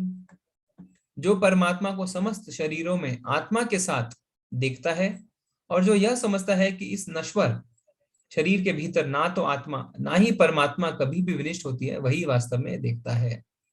तो वास्तव में हमारी दृष्टि कैसी होनी चाहिए, शरीर के हिसाब से व्यवहार नहीं करना है हमें। क्यों? क्योंकि हमारे अंदर परमात्मा है, सबके अंदर परमात्मा है, सब भगवान के अंश हैं। आप इस चित्र में देखिए, ऐसा नहीं है कि हमने शरीर देखा और अपना व्यवहार बदल दिया, नहीं। हमें वास्तव में दृष्टि हमारी ऐसा होनी चाहिए कि सब भगवान के अंश हैं, सबके अंदर परमात्मा है। चाहे वो छोटे से छोटा या बड़े से बड़ा जानवर क्यों ना हो, कोई भी मनुष्य क्यों ना हो, कोई भी जाति रंग स्वरूप का क्यों ना हो, सबके अंदर परमात्मा है और सब भगवान के अंश है। जो ऐसी दृष्टि रखता है वही वास्तव में देखता है। ठीक है, जो व्यक्ति परमात्मा को सर्वत्र तथा प्रत्येक जीव में समान रूप से वर्तमान देखता है, वह अपने मन के द्वारा अपने आप को भ्रष्ट नहीं करता। इस प्रकार वह दिव्य गंतव्य को प्राप्त करता है। तो जो विद्वान मनुष्य होता है ना, वो सबको समान रूप से देखता है, एक ही तरीके से देखता है। अगर जब हम अपने आप को शरीर मानने लगते हैं तो क्या होता है, हम सोचते हैं अरे ये तो खत्म हो जाएगा शरीर, चलो भोग करो। कहते हैं ना जिंदगी ना मिलेगी दोबारा, तो जिंदगी अगर दोबारा नहीं मिलेगी तो भोग करो, खूब भोग करो। और वहीं पे हमारी जितनी भी समस्या है शुरू हो जाती है। जब हम भोग करना शुरू करते हैं हमारी समस्याएं शुरू हो जाती हैं। हमें ऐसा देखना है क्या कि परमात्मा हर शरीर में निवास करते हैं, और हमें अपने आप को शरीर नहीं, अपने आप को आत्मा के लेवल पे, आत्मा के स्तर पे देखना है। जब हम अपने आप को आत्मा के स्तर पे देखेंगे तो हम भोग में लिप्त नहीं होंगे। जो यह देखता है कि सारे कार्य शरीर द्वारा संपन्न किए जाते हैं, जिसकी उत्पत्ति प्रकृति से हुई है, और जो देखता है कि आत्मा कुछ भी नहीं करता, वही यथार्थ देखता है। तो वास्तव में जो भी कर रहे हैं वो क्या कर रहे हैं, प्रकृति के तीन गुण कर रहे हैं। पर हम जब जो बद्ध जीव है, जब हम प्रकृति के संपर्क में आते हैं तो फिर हम माया के जाल में आ जाते हैं, और उससे प्रभावित होकर हम कार्य करते रहते हैं। यद्यपि आकाश सर्वव्यापी है, किंतु अपनी सूक्ष्म प्रकृति के कारण किसी वस्तु से लिप्त नहीं होता। तो यहाँ पे बहुत ही सुंदर उदाहरण है ना, भगवान खुद देते हैं कि जैसे आकाश है ना, सर्वव्यापी है, पूरा फैला हुआ है, हर जगह है, पर क्योंकि वो सूक्ष्म है तो आप देख सकते हैं वो किसी चीज से लिप्त नहीं होता है ना। इसी तरह जो ब्रह्म दृष्टि में स्थित होता है, वो आत्मा शरीर में स्थित रहते हुए भी शरीर से लिप्त नहीं होती। तो जो आत्मा ब्रह्म दृष्टि से स्थित है, यानी जिससे पता है कि जो भगवान में लग गई है, वो शरीर में रहते हुए भी उससे लिप्त नहीं होती। तो बहुत ही सुंदर उदाहरण यहाँ पे दिया है। तो हम भगवान की अगर हम भक्ति करेंगे तो हम समझ सकेंगे कि हम शरीर नहीं है, और फिर तीन गुणों से हम ऊपर उठ सकेंगे। ठीक उस आकाश की तरह जो है तो सर्वव्यापी, सब जगह है, किंतु क्योंकि वो सूक्ष्म है तो वो किसी भी वस्तु से लिप्त नहीं होता। हे भरतपुत्र, जिस प्रकार सूर्य अकेले इस सारे ब्रह्मांड को प्रकाशित करता है, उसी प्रकार शरीर के भीतर स्थित एक आत्मा सारे शरीर को चेतना से प्रकाशित करती है। तो बहुत ही महत्वपूर्ण श्लोक है ये, क्योंकि इसमें पता चलता है कि किस तरीके से एक जो आत्मा है वो हमारे पूरे शरीर में चेतना देती है ना। अगर किसी को कहीं भी चोट लगती है तो दर्द होता है, क्यों? क्योंकि आत्मा से ही हमारे पूरे शरीर में चेतना है। तो कैसे हमें पता चलेगा कि हमारे शरीर में चेतना है कि नहीं? तो जड़ वस्तु या चेतन वस्तु से हमें पता चलता है। आत्मा का लक्षण क्या होता है? चेतना, कॉन्शियसनेस। इसीलिए ना हम देखते हैं मशीन और इंसान में फर्क है। क्यों? मशीन में चेतना नहीं है, किंतु इंसान के अंदर चेतना होती है। तो चेतना आती कहाँ से है? वो आत्मा का लक्षण यही है कि उसके अंदर चेतना आती है। तो आत्मा का लक्षण है चेतना। अगर आपके अंदर चेतना है तो आपके अंदर आत्मा है। जब आत्मा आपके शरीर से निकल जाती है तो चेतना या कॉन्शियसनेस निकल जाती है। तो आप देखते हैं ना, मुर्दे को कभी अगर आप काटेंगे, उसे मारेंगे तो उसे दर्द नहीं होता।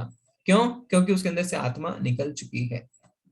जैसे एक बल्ब है आपके रूम में, अगर पूरे रूम में रोशनी रहती है ना, इसी तरीके से अगर जब आपके अंदर आत्मा है तो पूरी शरीर में चेतना रहती है। तो और क्या होता है जब चेतना निकल जाती है, तो चेतना के बाद शरीर को कोई देखना भी नहीं चाहता है ना। जब कोई मर जाता है, कोई मित्र शरीर को देखना भी नहीं चाहता। तो चेतना जो है वो ही आवश्यक है और वही महत्वपूर्ण है। जो लोग ज्ञान के चक्षुओं से शरीर तथा शरीर के ज्ञाता के अंदर को देखते हैं और भव बंधन से मुक्ति की विधि को भी जानते हैं, उन्हें परम लक्ष्य प्राप्त होता है। तो इससे हम अध्याय के अंत में आ गए हैं। हम सारांश देखते हैं। तो हमने क्या देखा? अर्जुन के 6 प्रश्न थे। क्षेत्र और क्षेत्राज यानी क्षेत्रज्ञ और ज्ञान का वर्णन भगवान ने किया। ज्ञान प्राप्ति की प्रक्रिया भगवान ने बताई। प्राकृतिक पुरुष और संघ के बारे में देखा और ज्ञान का दर्शन देखा। तो प्रभुपाद जी क्या बताते हैं? इस 13वें अध्याय का तात्पर्य यही है कि मनुष्य को शरीर, शरीर के स्वामी तथा परमात्मा के अंतर को समझना चाहिए। तो हमें अंतर समझना होगा कि हमारा शरीर क्या है, शरीर का स्वामी कौन है और परमात्मा, इस पे अंतर क्या है। उसे श्लोक 8 से लेकर 12 तक में वर्णित मुक्ति की विधि को जानना चाहिए, तभी वह परम गति को प्राप्त कर सकता है। तो हमने देखा 8 से 12 में जो भगवान ने बताया कि ज्ञान के 20 क्या लक्षण होते हैं। श्रद्धालु को चाहिए कि सर्वप्रथम वह ईश्वर का श्रवण करने के लिए सत्संगति करे और धीरे धीरे प्रबुद्ध बने। यदि गुरु स्वीकार कर लिया जाए तो पदार्थ तथा आत्मा के अंदर को समझा जा सकता है और वही अग्रिम आत्म साक्षात्कार के लिए शुभारंभ बन जाता है। गुरु अनेक प्रकार के उपदेशों से अपने शिष्यों को अध्यात्म बुद्धि से मुक्त होने की शिक्षा देते हैं। उदाहरणार्थ, भगवत गीता में कृष्ण अर्जुन को भौतिक बातों से मुक्त होने के लिए शिक्षा देते हैं। तो भगवान कहते हैं ना कि अगर तुम्हें दया करनी है तो शरीर पे मत करो, आत्मा पे करो। मनुष्य यह तो समझ सकता है कि यह शरीर पदार्थ है और इसे 24 तत्वों में विश्लेषित किया जा सकता है। जीवन के लक्षण इन्हीं तत्वों के अंतःक्रिया यानी विकार हैं, किंतु इनमें भी ऊपर आत्मा और परमात्मा है। तो हमने देखा है कि हमारा शरीर जो है वो 24 तत्वों से बना है, किंतु उसके ऊपर क्या है? आत्मा, और आत्मा के ऊपर परमात्मा। आत्मा तथा परमात्मा दो हैं।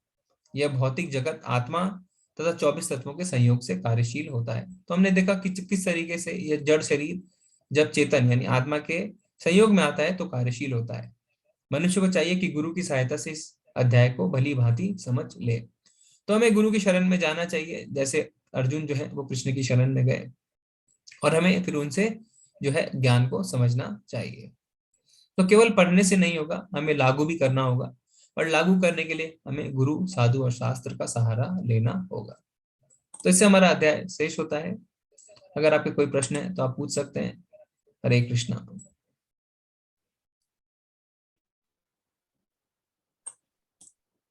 हरे कृष्णा। शुभम गुप्ता प्रभु जी, प्लीज अनम्यूट कीजिए।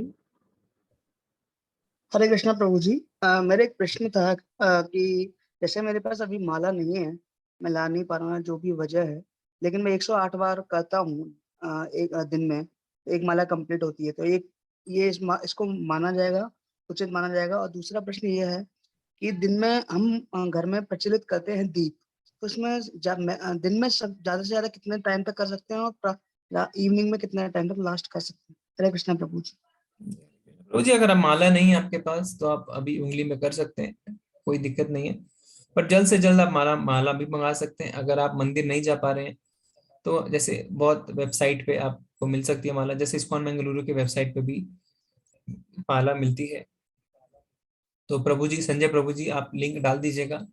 अगर किसी को माला जी मंगानी प्रभु है जी। वो माला मंगा सकते हैं। तो कुरियर हो गया प्रभु जी, माला घर पे आ जाती जी है जी। और जो दीप प्रज्वलित की बात करें प्रभु जी, आप उसमें आप अब कैसे दीप प्रज्वलित करने की बात कर रहे हैं, ऐसा तो कुछ नहीं प्रभु जी। इसमें तो लोग अलग अलग मुहूर्त देखते हैं, पर इसके बारे में प्रभु जी ज्यादा हम चर्चा नहीं कर पाएंगे कि उसमें क्या सही है क्या गलत है। जी प्रभु जी।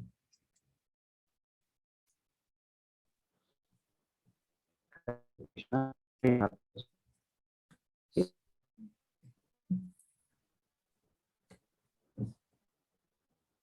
हरे कृष्णा।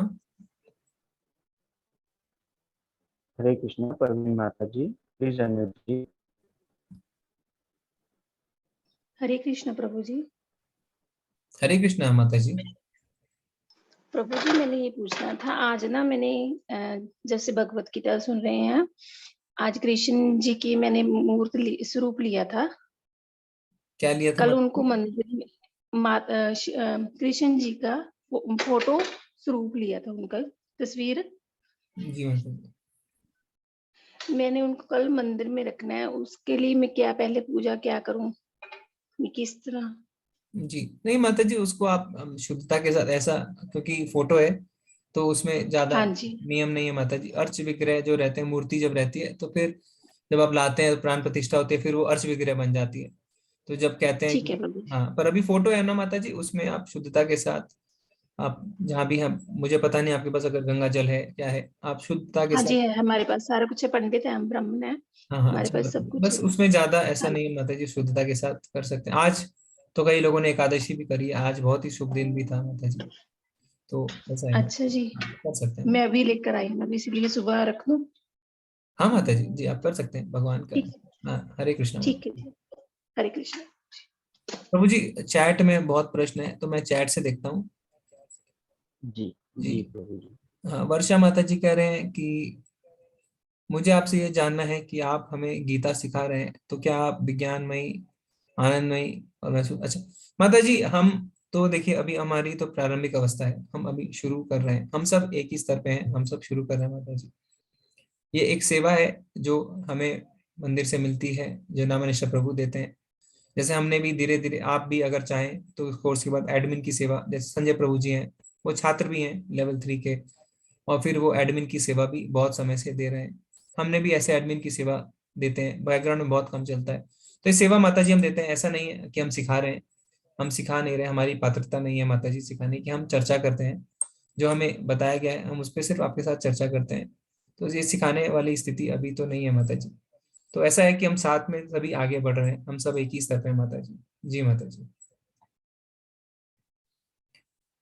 ठीक है, अभी और आगे प्रश्न देखते हैं। मुझे जानना है कि हम किसे गुरु बना चाहिए। माता जी, हमने जो चर्चा करी थी कि 4 जो है वो प्रामाणिक संप्रदाय हैं, उस संप्रदाय में से आप किसी को भी गुरु मान सकते हैं। इस्कॉन जो है वो माधव गौड़ीय माधव संप्रदाय में आता है, तो आप इस्कॉन में अगर दीक्षा चाहते हैं, उनको गुरु बनाना चाहते हैं, तो भी आप बना सकते हैं। अगर आपको नहीं पता है तो आप अपने गुरु से विनम्र भाव से, जिससे आप बनाना चाहते हैं, उनसे पूछ सकते हैं कि आप कौन से संप्रदाय से आते हैं। जी माता। ईशा माता जी कह रहे हैं चंदन सर पे लगाने से क्या महत्ता है, असली चंदन कहाँ मिलेगा। माता जी, ये गोपी चंदन हम इसे कहते हैं, जो गोपियों का रज है ना, जो चरण की मिट्टी है वो लगाते हैं। तो शास्त्र में लिखा है कि हमारा शरीर में भगवान का वास है, तो हमें अपने शरीर को इन तिलक से सुसज्जित करना चाहिए। शरीर में काफी जगह, अब जब आगे लेवल पढ़ेंगे तो आपको पता चलेगा, चंदन और गोपी चंदन लगाया जाता है। जी माता जी, और इसे, ये एक वैष्णव की निशानी भी है, जिसे देख के लोग समझते हैं कि हाँ ये वैष्णव है। जी माता जी, और हम देखते हैं, माला अभी है नहीं, अच्छा शुभम प्रभु जी का तो हमने ले लिया। रवि प्रभु जी कह रहे हैं कोर्स पहली बार कर रहा हूँ, पर माला मैं अभी तक सिर्फ एकादशी में ही करता हूँ। बहुत अच्छा है प्रभु जी, आप एकादशी में माला करते हैं, तो कोशिश करें कि आप रोज एक माला करें, जैसा हम क्लास के पहले एक माला करते हैं, आप साथ में शुरू कर सकते हैं। लमीशा माता जी 2 करते हैं, बहुत ही अच्छा है माता जी। सुबह शाम 2 2 माला राम प्रभु जी भी करते हैं, बहुत अच्छा है प्रभु जी, माला करनी चाहिए। ठीक है प्रभु जी, और तो प्रश्न नहीं दिखे मुझे। आसमान के सूक्ष्म रूप पर प्रकाश डालिए। माता जी, कहना है जैसे आसमान है ना, क्या दिखता है ना कि सर्वव्यापी है, सब जगह अगर हम नजर उठा के देखें तो आसमान दिखता है, पर वो किसी चीज से लिप्त नहीं होता है ना, किसी चीज में अपने आप को समा नहीं लेता है, तो उसे सूक्ष्म कहते हैं। इसीलिए उसे सूक्ष्म कहते हैं कि हो के भी वो किसी चीज से लिप्त नहीं होता।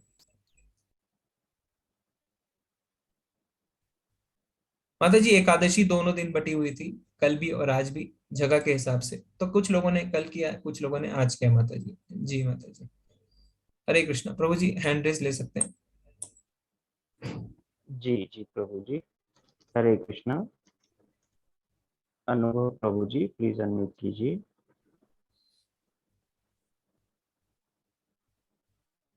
हरे कृष्णा अनुभव प्रभु जी। ठीक है प्रभु जी, दूसरा लेते हरे हैं। कृष्णा दरिनाथ प्रभु जी प्लीज अनम्यूट कीजिए। हाँ प्रभु जी, हरे सॉरी, कृष्णा जी। प्रणाम, ये प्रणाम, हरे कृष्णा। प्रणाम प्रणाम प्रभु जी, हरे कृष्ण।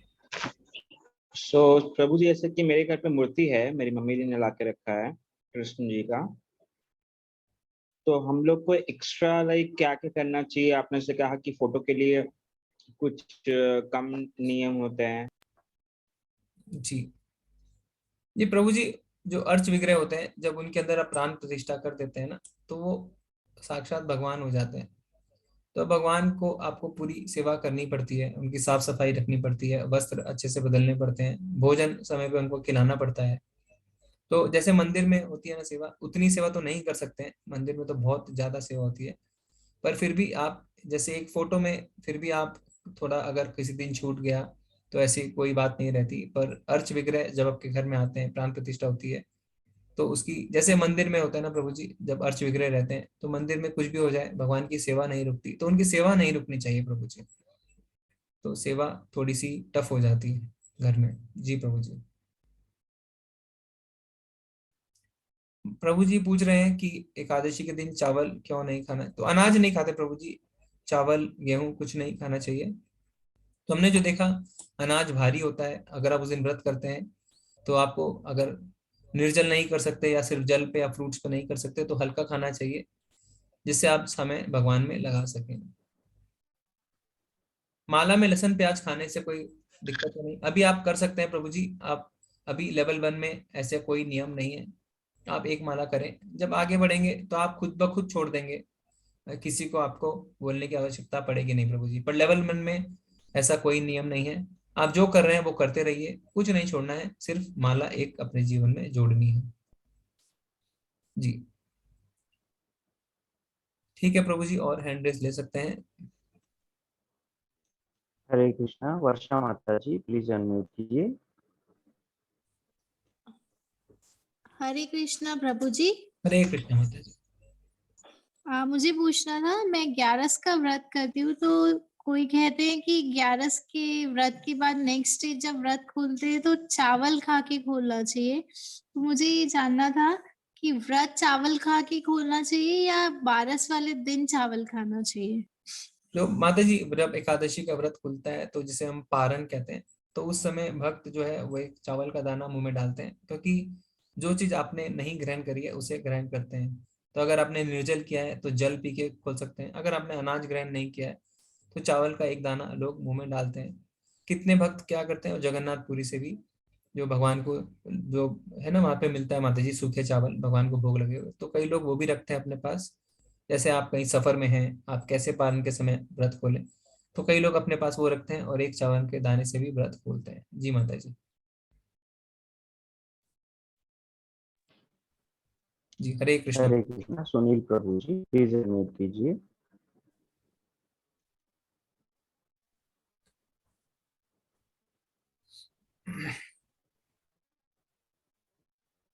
हरे कृष्णा दीनानाथ प्रभु जी।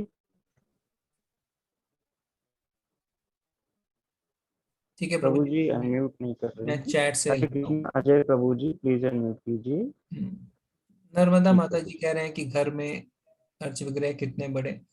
माता जी ऐसा देखिए, बहुत बड़े अर्च विग्रह का तो आप सेवा अच्छे से हम नहीं कर पाएंगे, और ना ही बहुत छोटे, तो ठीक ठीक हो, ऐसा ना कि बहुत छोटे और बहुत बड़े।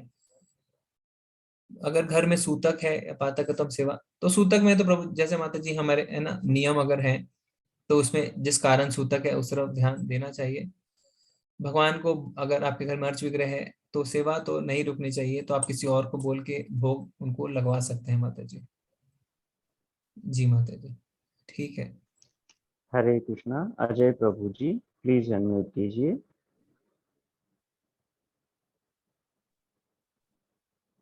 हेलो। हरे कृष्णा प्रभु जी। हरे कृष्णा। मैंने पहले भी कोर्स किया हुआ है और मैं सुबह 4:30 बजे मंगला आरती के दर्शन करता हूँ। तो क्या ये दर्शन जो है, ये लिंक जो है, जब तक क्लास चलेगी तब तक रहेगा या उसके बाद भी मिलता रहेगा हमें? जी प्रभु जी, पहले बहुत अच्छा है अगर आप मंगल आरती के दर्शन करते हैं। तो मंगल आरती का जो लिंक है प्रभु जी, आप देखेंगे वो एक ही लिंक है, उसे t.ly/temple। तो वो लिंक नहीं बदलता है, मंगल आरती रोज होती है। तो आप क्लास नहीं करें मतलब नहीं करें, आप उससे जुड़ सकते हैं प्रभु जी, मैंने चैट में डाल दिया नहीं, है। मैं जैसे आपने कहा है 1 हफ्ते बाद ये जो है, जो भी आप जो बेचते हैं ये सब खत्म हो जाएगा, तो ये क्या लिंक भी खत्म हो जाएगा क्या? नहीं प्रभु जी, उसके बाद आपको रोज मैसेज मिलते रहेंगे अपने ग्रुप में। जो मंदिर में जितने भी क्लास होती है ना, जो सुबह मंगल आरती से लेके उसके बाद जो हम चैंटिंग करते हैं, फिर उसके बाद भागवतम की क्लास होती है, एकादशी का जी जो जी। होता है, जो भी जानकारी मंदिर से है, वो जितने पुराने ग्रुपों में सब में रोज सुबह भेजी जाती है। तो आप जिस अच्छा, ग्रुप में और उसमें बने रहें, उसको छोड़े नहीं। जब ये कोर्स खत्म हो जाएगा तो उसमें रोज जानकारियां मिलती रहेंगी प्रभु जी। अच्छा, मेरा एक क्वेश्चन और था। मैंने फर्स्ट कोर्स जो पहले किया था उसमें मैंने सर्टिफिकेट भी किया हुआ है, तो मैं इसके आगे कोर्स कर सकता हूँ क्या? जी प्रभु जी, आप उस सर्टिफिकेट के से आप दूसरा लेवल ज्वाइन कर सकते हैं। तो अभी जब ये हमारा खत्म होगा तो हम आपको दूसरे लेवल के टीचर से मिलवाएंगे आखिरी दिन, और उस क्लास की लिंक भी आपको देंगे, जिससे आप वहाँ पे रजिस्टर करके लेवल 2 में जा सकते हैं प्रभु जी। मैं एक्चुअली ये जो है ये कोर्स सेकंड टाइम कर रहा हूँ। मुझे इतना अच्छा लगता है कि मैं ये कोर्स बार बार करना चाहता हूँ। घर में बैठे बैठे जो है गीता सुनने को मिलती है। मैं इसके लिए आपको बहुत बहुत धन्यवाद, बहुत बहुत आभारी हूँ। जी प्रभु जी, ऑल ग्लोरीज टू शील प्रभुपाद। बहुत लोग ये कोर्स करते रहते हैं, लेवल 2 लेवल 3 लेवल 4 में है, पर इनको लेवल 1 वो फिर भी करते रहते हैं। तो प्रभु जी आप जितनी बार चाहें उतनी बार कर सकते हैं। धन्यवाद। जी जी, हरे कृष्ण हरे प्रभु। कृष्णा, हरे कृष्णा, हरे चैट में हर्षा माता जी कह रहे हैं कि वो गुरु जी, प्रभु जी, मैं गुरु जी द्वारा दिया मंत्र जप करती हूँ, भगवान विष्णु जी का है, तो क्या उनके अलावा? माता जी कुछ छोड़ना नहीं है, हमें जोड़ना है। जो आप कर रहे हैं, आप जो कर रहे हैं, जो खा रहे हैं, आप उसे जैसा है वैसा रखिए। किसी चीज को हम छोड़ने के लिए नहीं कह रहे, सिर्फ एक महामंत्र की माला जोड़िए। ठीक है माता जी? ठीक है प्रभु जी, और प्रश्न ले लीजिए हैंड रेस करके। राजकुमार प्रभु जी पूछ रहे हैं कि घर के मंदिर में भगवान की पूजा किस तरीके से करी जाए, थोड़ा शॉर्ट में बताएं प्रभु जी। इसमें इस्कॉन में एक अर्च विग्रह पूजा का एक छोटा कोर्स भी होता है, तो आप वेबसाइट पे जाएंगे तो आप देख सकते हैं। तो उसमें पूरा अर्च विग्रह की सेवा के बारे में बताया जाता है प्रभु जी, कैसे करनी चाहिए। जी प्रभु जी, हैंड रेस ले सकते हैं। जी प्रभु जी, हरे कृष्णा। कृष्ण प्रभु जी प्लीज कीजिए। हरे कृष्णा प्रभु जी। हरे कृष्णा माता जी। हरे प्रभु जी मुझे ये पूछना है, मेरे पास जैसे लड्डू गोपाल जी की मूर्ति है, मैं उनकी पूजा करती हूँ सुबह शाम, लेकिन जब हम सरकारी क्वार्टर में रहते हैं तो हम अपने होम टाउन जाते हैं घर, तो तब क्या किया जाए, कैसे पूजा हो? उनको आप लेके जा सकते हैं ना साथ में माता जी। नहीं, पर बीच में जैसे अशुद्धि वगैरह हो जाती है, तब क्या किया जाए घर के जाते दूसरे वक्त? घर के दूसरे सदस्य कर सकते हैं माता जी उस समय में। रास्ते में जैसे ले जा रहे हैं, कभी ऐसा भी हो तो जाता है, तो जी माता जी। हस्बैंड मतलब रख सकते हैं अपने पास? हाँ माता जी, देखिए कोशिश, क्योंकि लड्डू गोपाल तो आप अपने छोटे बच्चे की तरह आपको पूरी तरह से रखना चाहिए। तो इसमें जी। जी माता जी, तो ऐसा कुछ नहीं है, अगर भगवान सेवा देखते हैं तो प्रैक्टिकली अगर ऐसा कुछ होता भी है तो भगवान समझते हैं। हमें पर जितना हो सके उतना शास्त्रों के हिसाब से करना चाहिए। अपने साथ ले जा सकते हैं, अगर आप माताओं को दिक्कत है जब, तो घर के बच्चे हैं या पति हैं आपके, वो प्रभु जी हैं, वो कर सकते हैं सेवा, ऐसी बात नहीं है माता जी। जी अच्छा, मतलब घर में ना छोड़ के जाए, अपने साथ ले जाए? जी माता जी, घर में नहीं छोड़ना चाहिए लड्डू गोपाल को। या जी अगर आपको धन्यवाद। ले जाना संभव जी। नहीं है माता जी, अगर बहुत दिक्कत है, तो आप किसी जी। परिवारजन को, किसी अपने शुभचिंतक को भी बोल सकते हैं कि वो सेवा जारी रखें। जी। जी प्रभु जी जी धन्यवाद। हरे कृष्णा माता जी। हरे कृष्ण। अगर वो भी संभव नहीं है माता जी, तो हो सकता है ना कि कृष्णा। जी। मंदिर है तो किसी मंदिर में भी आप पुजारी को बोल सकते हैं कि आप मेरे लड्डू गोपाल की सेवा जारी रखिए। अच्छा, ठीक प्रभु जी। जी माता जी, हरे कृष्ण। हरे कृष्णा प्रभु। हरे कृष्णा। संजय त्रिपाठी प्रभु जी, प्लीज अनम्यूट कीजिए।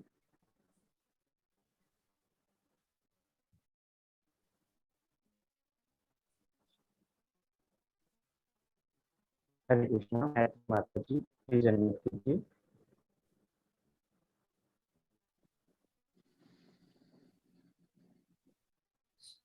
हरे कृष्णा। संजय प्रभु जी, आप अनम्यूट करिए। संजय प्रभु जी, देखिए आपकी स्क्रीन पे हरे कृष्णा प्रभु जी। जी हरे कृष्णा प्रभु जी, दंडवत प्रणाम। प्रणाम प्रभु जी। जी प्रभु जी। प्रभु जी, प्रश्न ये है कि मेरे घर में प्लास्टिक की मोल्डेड 2 मूर्ति हैं, श्री कृष्ण भगवान की और गणेश भगवान की। तो जस्ट पूछना था कि क्या उनका भी पूजा किया जा सकता है, या फिर क्योंकि बच्चे मार्केट में गए थे जब और वहां से लेके आ गए हैं, तो उनको किस तरह से रखा जाए, पूजा किया जाए या फिर उनको ऐसे रख दिया जाए? प्रभु जी, मूर्ति के लिए तो है ना, शास्त्रों में बताया है कि आप किस तरीके से बनी हुई होनी चाहिए, कैसा है। तो प्लास्टिक की मूर्ति तो प्रभु जी पूजा स्थल में जितना संभव हो नहीं रखनी चाहिए। तो इसीलिए अगर कोई अर्च वगैरह की पूजा नहीं कर पाता है तो फोटो रख सकते हैं। अगर आपके घर में है तो प्रभु जी उसको आप बिना, है ना, अगर उसमें जब तक प्राण प्रतिष्ठा नहीं करते हैं तो वो मूर्ति रहती है, अर्च वगैरह नहीं बनती। तो पर उसकी पूजा, हाँ। प्रभु जी, जी प्रभु जी। प्रभु जी, उसको मैंने सेपरेट ही रखा हुआ है, जहाँ पूजा होता है वहां नहीं है। जी उसको जस्ट एक अलग स्पेस पे मैंने रख दिया है, जी क्योंकि हम लोग बाहर से सिर्फ प्रणाम वगैरह कर लेते हैं। तो ठीक है प्रोसेस? जी प्रभु जी। जी प्रभु जी। जी धन्यवाद प्रभु जी, हरे कृष्ण प्रभु। धन्यवाद। हरे कृष्ण। हरे हरे कृष्णा। जय प्रभु जी।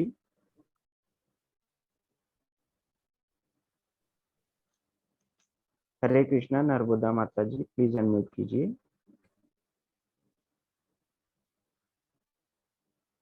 हरे कृष्णा माता जी, आप अनम्यूट करिए, देखिए हरे आपकी स्क्रीन कृष्णा पर माता दिखने जी। लगेगा।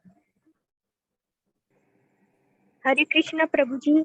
हरे कृष्णा माता जी। हाँ जी। प्रभु जी, आपकी जो गीता है ना, इसमें बहुत ही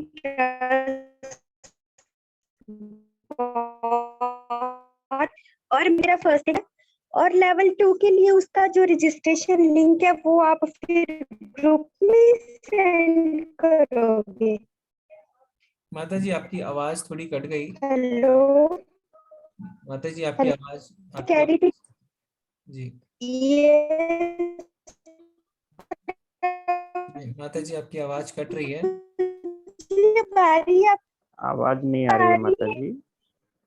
प्रभु जी, आ रही है अब आवाज आपको?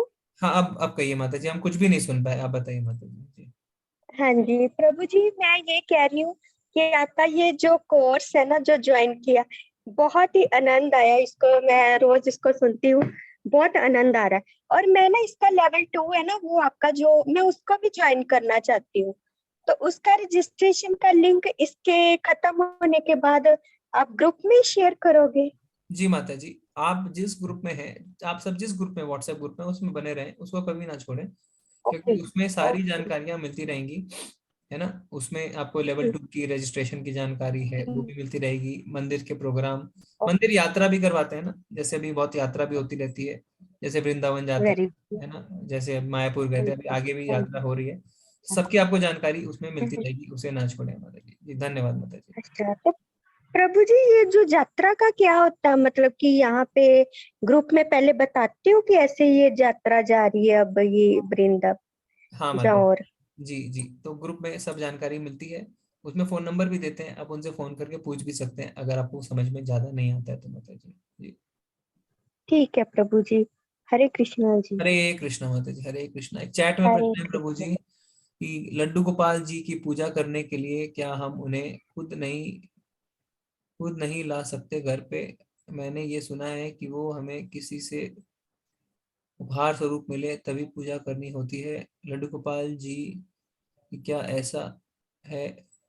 माता जी, हमने तो ऐसा नहीं सुना है कि आपको उपहार में ही मिलना चाहिए। लोग तो जाते हैं लड्डू लड्डू गोपाल जी की सेवा करते हैं माता जी। जी माता जी, हरे कृष्ण। हरे कृष्णा। शंकर सिंह प्रभु जी प्लीज अनम्यूट कीजिए। हरे कृष्णा प्रभु जी। हरे कृष्णा शंकर प्रभु जी, हरे कृष्णा। प्रभु जी मैं गीता का पाठ सवेरे भी अभी भी सुनता हूँ, मैं सवेरे भी सुनता हूँ। तो मैंने लेवल 2 का कोर्स भी किया हुआ है, सदाचार। जी प्रभु जी। तो मेरे को आप ये बताइए, मैं वो दूसरा कोर्स करना चाहता हूँ, जो इसके पहले वाला था वो मैंने उसको मार्क नहीं किया था। क्या मैं अभी कर सकता हूँ वो? क्या जी प्रभु जी, आप कर सकते हैं। तो उसके लिए अभी वो जब ये खत्म हो जाए ना, तब लिंक आएगा, उस पे आप हाँ जी। उस वाले पे रजिस्टर कर लीजिएगा प्रभु जी। अब प्रभु जी अभी भी मेरे को लिंक आता है ना, उसको दोबारा अटेम्प्ट करो क्विज का, लेकिन उसमें मेरे को ऑलरेडी लिखा होता है कि यू हैव गेन्ड सर्टिफिकेट। जी प्रभु जी, आप ईमेल आईडी बदल के ले सकते हैं, या एक बार अगर सर्टिफिकेट मिल गया ना, तो उसके बेसिस पे भी आप लेवल 2 में जा सकते हैं। ऐसा नहीं है कि आपको इसी बैच का सर्टिफिकेट चाहिए, आप पिछले बैच का भी यूज। प्रभु जी सदाचार का मैं कर रहा हूँ, सदाचार का, लेकिन मैं दूसरा जो पहला वाला ऑप्शन था वो मैं करना चाहता हूँ। हाँ, वो हो जाएगा प्रभु जी। जब अभी क्लास खत्म होगी, लिंक मिलेगा ना, तो आप उसमें रजिस्टर करेंगे तो आपका हो जाएगा प्रभु जी, कोई दिक्कत नहीं आएगी। ठीक है प्रभु जी, हरे कृष्णा। हरे कृष्णा प्रभु जी, हरे कृष्णा। हरे कृष्णा मैत्री माता जी, हरे कृष्णा। प्रभु जी। हरे कृष्णा माता जी। जी प्रभु जी, जो बालकृष्ण जी है उनकी जो मूर्ति थी वो मम्मी के घर पे थी।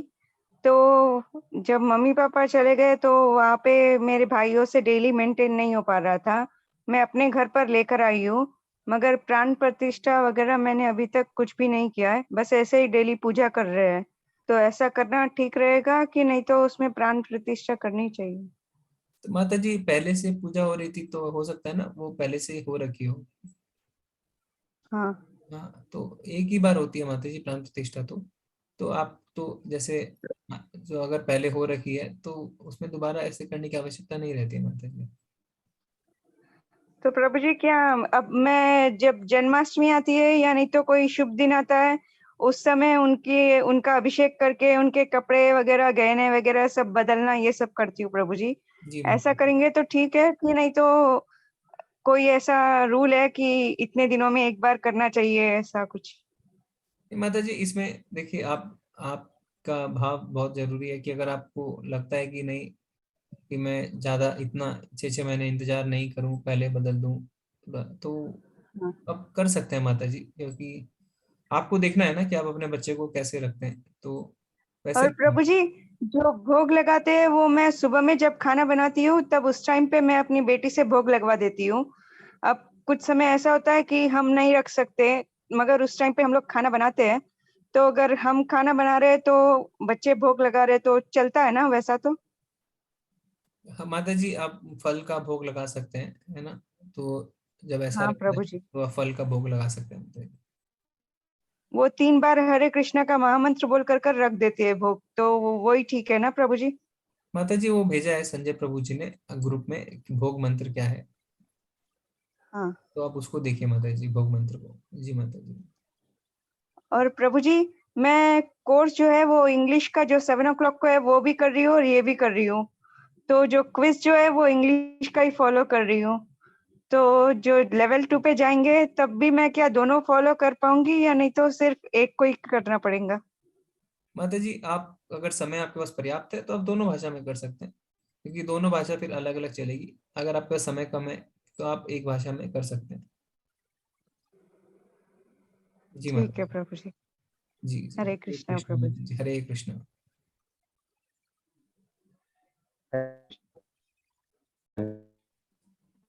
प्रभु जी आपकी आवाज थोड़ी कम आ रही है। पूनम माता जी, हरे कृष्णा।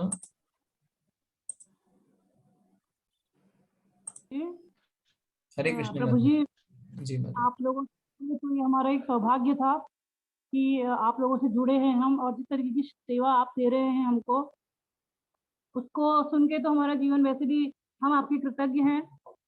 और जिस तरीके से सेवा आप हमको दे रहे हैं, और दूसरा जितने भी लोग सुनने वाले हैं उन लोगों का ज्ञान वर्धन कर रहे हैं, एक तो ये हमारे भाग्य की बात है। प्रभु जी मैं एक बात पूछना चाहती थी कि लेवल 2 में जाने के लिए हमको क्वेश्चन जो आप देते हो उनका आंसर देना पड़ेगा क्या? जी माता जी, पहला तो धन्यवाद माता जी, आपको अच्छा लगा।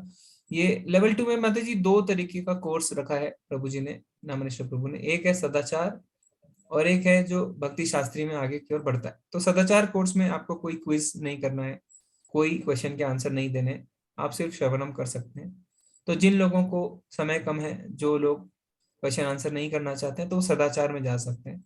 किंतु अगर आपको और आगे अच्छे से बढ़ना है, क्वेश्चन आंसर करने हैं, तो जो दूसरा जिसे प्री भक्ति शास्त्री कहते हैं, उसमें आप रजिस्टर हो सकते हैं। तो दोनों कोर्स अवेलेबल है माता जी।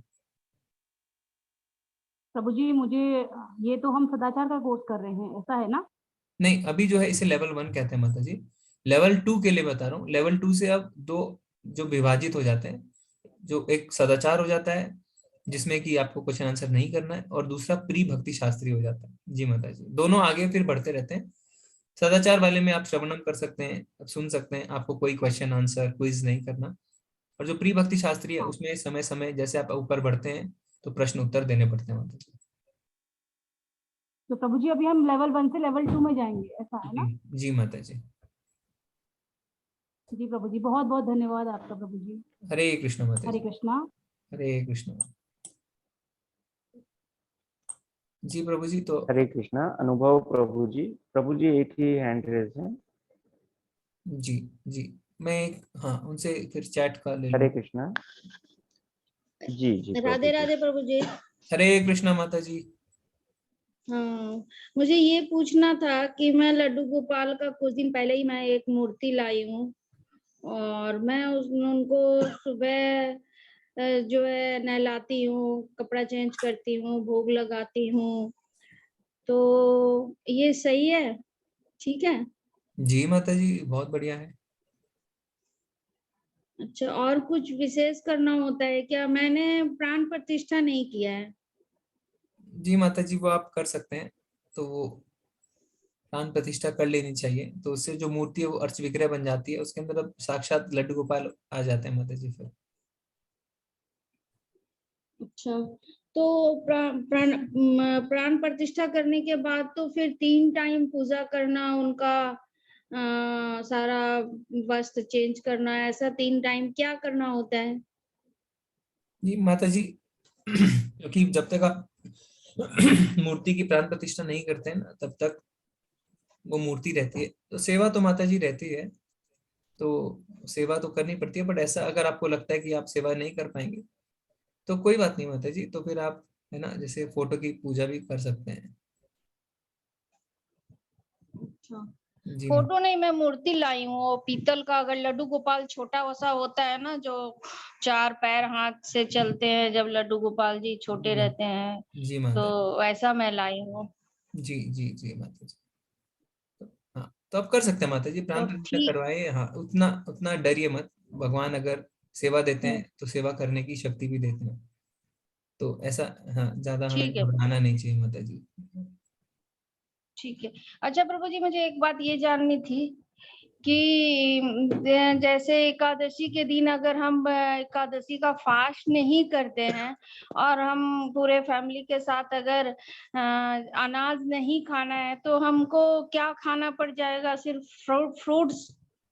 हाँ, तो माता जी जैसे हमने कल बताया था कि अगर आप सब निर्जल कर सके तो बहुत अच्छा, नहीं तो सिर्फ पानी पे करें।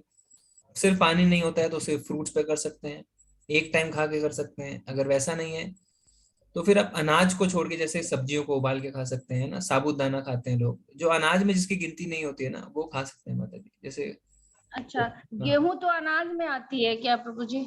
जी माता जी। अच्छा, ठीक है प्रभु जी। हरे कृष्णा माता हरे जी। कृष्णा। जी प्रभु जी, अब हरे बस कृष्णा। हाँ, कुछ चैट के 1-2 प्रश्न लेके हम विराम देंगे आज। जी प्रभु जी। एकादशी का व्रत कब से शुरू कर सकते हैं प्रभु जी? कभी भी शुरू कर सकते हैं, कोई सी भी एकादशी से। प्रभु जी, मैंने क्लास हिंदी में ली, पर क्विज इंग्लिश में, कोई दिक्कत नहीं है माता जी, आप इंग्लिश में सर्टिफिकेट ले सकते हैं और लेवल 2 में जा सकते हैं। आप प्रभु जी, ये भोग लगाने का प्रोसीजर क्या होता है प्रभु जी? प्रभु जी, भोग के लिए एक भोग का मंत्र है, तो भोग का मंत्र संजय प्रभु जी ने भेजा ग्रुप में, आज दोबारा भेज देंगे। तो वो भोग लाके वो जी मंत्र पढ़ के फिर कम से कम 20 मिनट हमें वहां से हट जाना चाहिए, भगवान को समय देना चाहिए खाने के लिए। फिर उसके बाद हमें वो जो है वो बाकी के साथ मिला के प्रसाद ग्रहण करना चाहिए प्रभु जी। जी प्रभु जी। ओके, तो ये तीनों टाइम करना चाहिए प्रभु जी? हाँ प्रभु जी, देखिए ऐसा तीनों टाइम करना बहुत ही अच्छा है। अगर कभी ऐसा होता है कि छूट जाए, कर जाए, आप कहीं बाहर हैं, आप कहीं बाहर कुछ खा रहे हैं, तो मन में ध्यान करके भगवान को अर्पित करके खा सकते हैं। अगर घर में कुछ नहीं बन रहा किसी समय तो एक फल भी चढ़ा सकते हैं। तो ऐसा है Prabhu ji. Okay Prabhu ji, thank you Hare सो कृष्ण प्रभु जी। प्रभु हरे जी रिकॉर्डिंग तो रोज आती है प्रभु जी। आप संजय प्रभु जी रोज यूट्यूब की लिंक भेजते हैं, रवि प्रभु जी आप देख सकते हैं उसको। माता जी कह रहे हैं कि अच्छा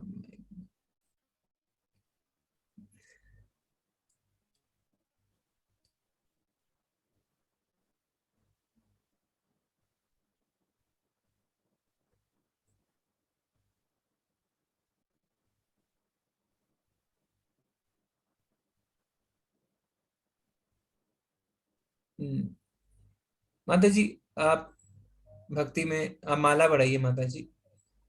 माता जी हरजीत माता जी आप भगवान के नाम पे ध्यान रखिए और भगवान की माला श्रद्धा से करिए, धीरे धीरे माला बढ़ाइए। और अगर किसी चीज से आपको लगता है कि आपको तकलीफ हो रही है बार बार, तो उस चीज को जो है आप ना करें, है ना। अगर आपको लगता है कि आप संभाल रहे हैं और आगे बढ़ रहे हैं, पर फिर कुछ ऐसा होता है कि फिर आप पीछे आ जाते हैं, तो उस चीज को जितना संभव हो ना करें। क्योंकि अगर कोई चीज आपके मन की शांति के खिलाफ है, जो जो आपको भक्ति में आगे बढ़ने से रोक रही है, तो उसे कहते हैं ना, उसे त्याग देना चाहिए।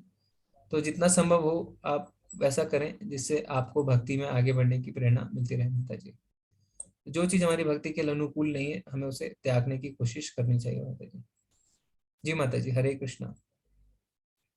ठीक है प्रभु जी, तो जो है हमें आज का सत्र यहीं से खत्म करना पड़ेगा। कल हम मिलेंगे। तो ये अच्छा है, 13 से जो 14 से 18 जो बचा है उसमें हम देखेंगे किस तरीके से प्रकृति के 3 गुणों में हम बंधे हैं और किस तरीके से हम उससे ऊपर निकल सकते हैं। तो आप लोग बने रहिए। तो वैष्णव प्रणाम मंत्र करके क्लास खत्म करते हैं। वांछा कल्पतरुभ्यश्च कृपा सिंधु एव च पतितनां पावनेभ्यो वैष्णवेभ्यो नमो नमः। अनंत कोटि वैष्णव वृंद की जय। शील प्रभुपाद की जय। हरे कृष्ण। सभी को जय। दंडवत प्रणाम। हरे कृष्ण। हरे कृष्णा प्रभु जी, दंडवत प्रणाम। हरे कृष्ण।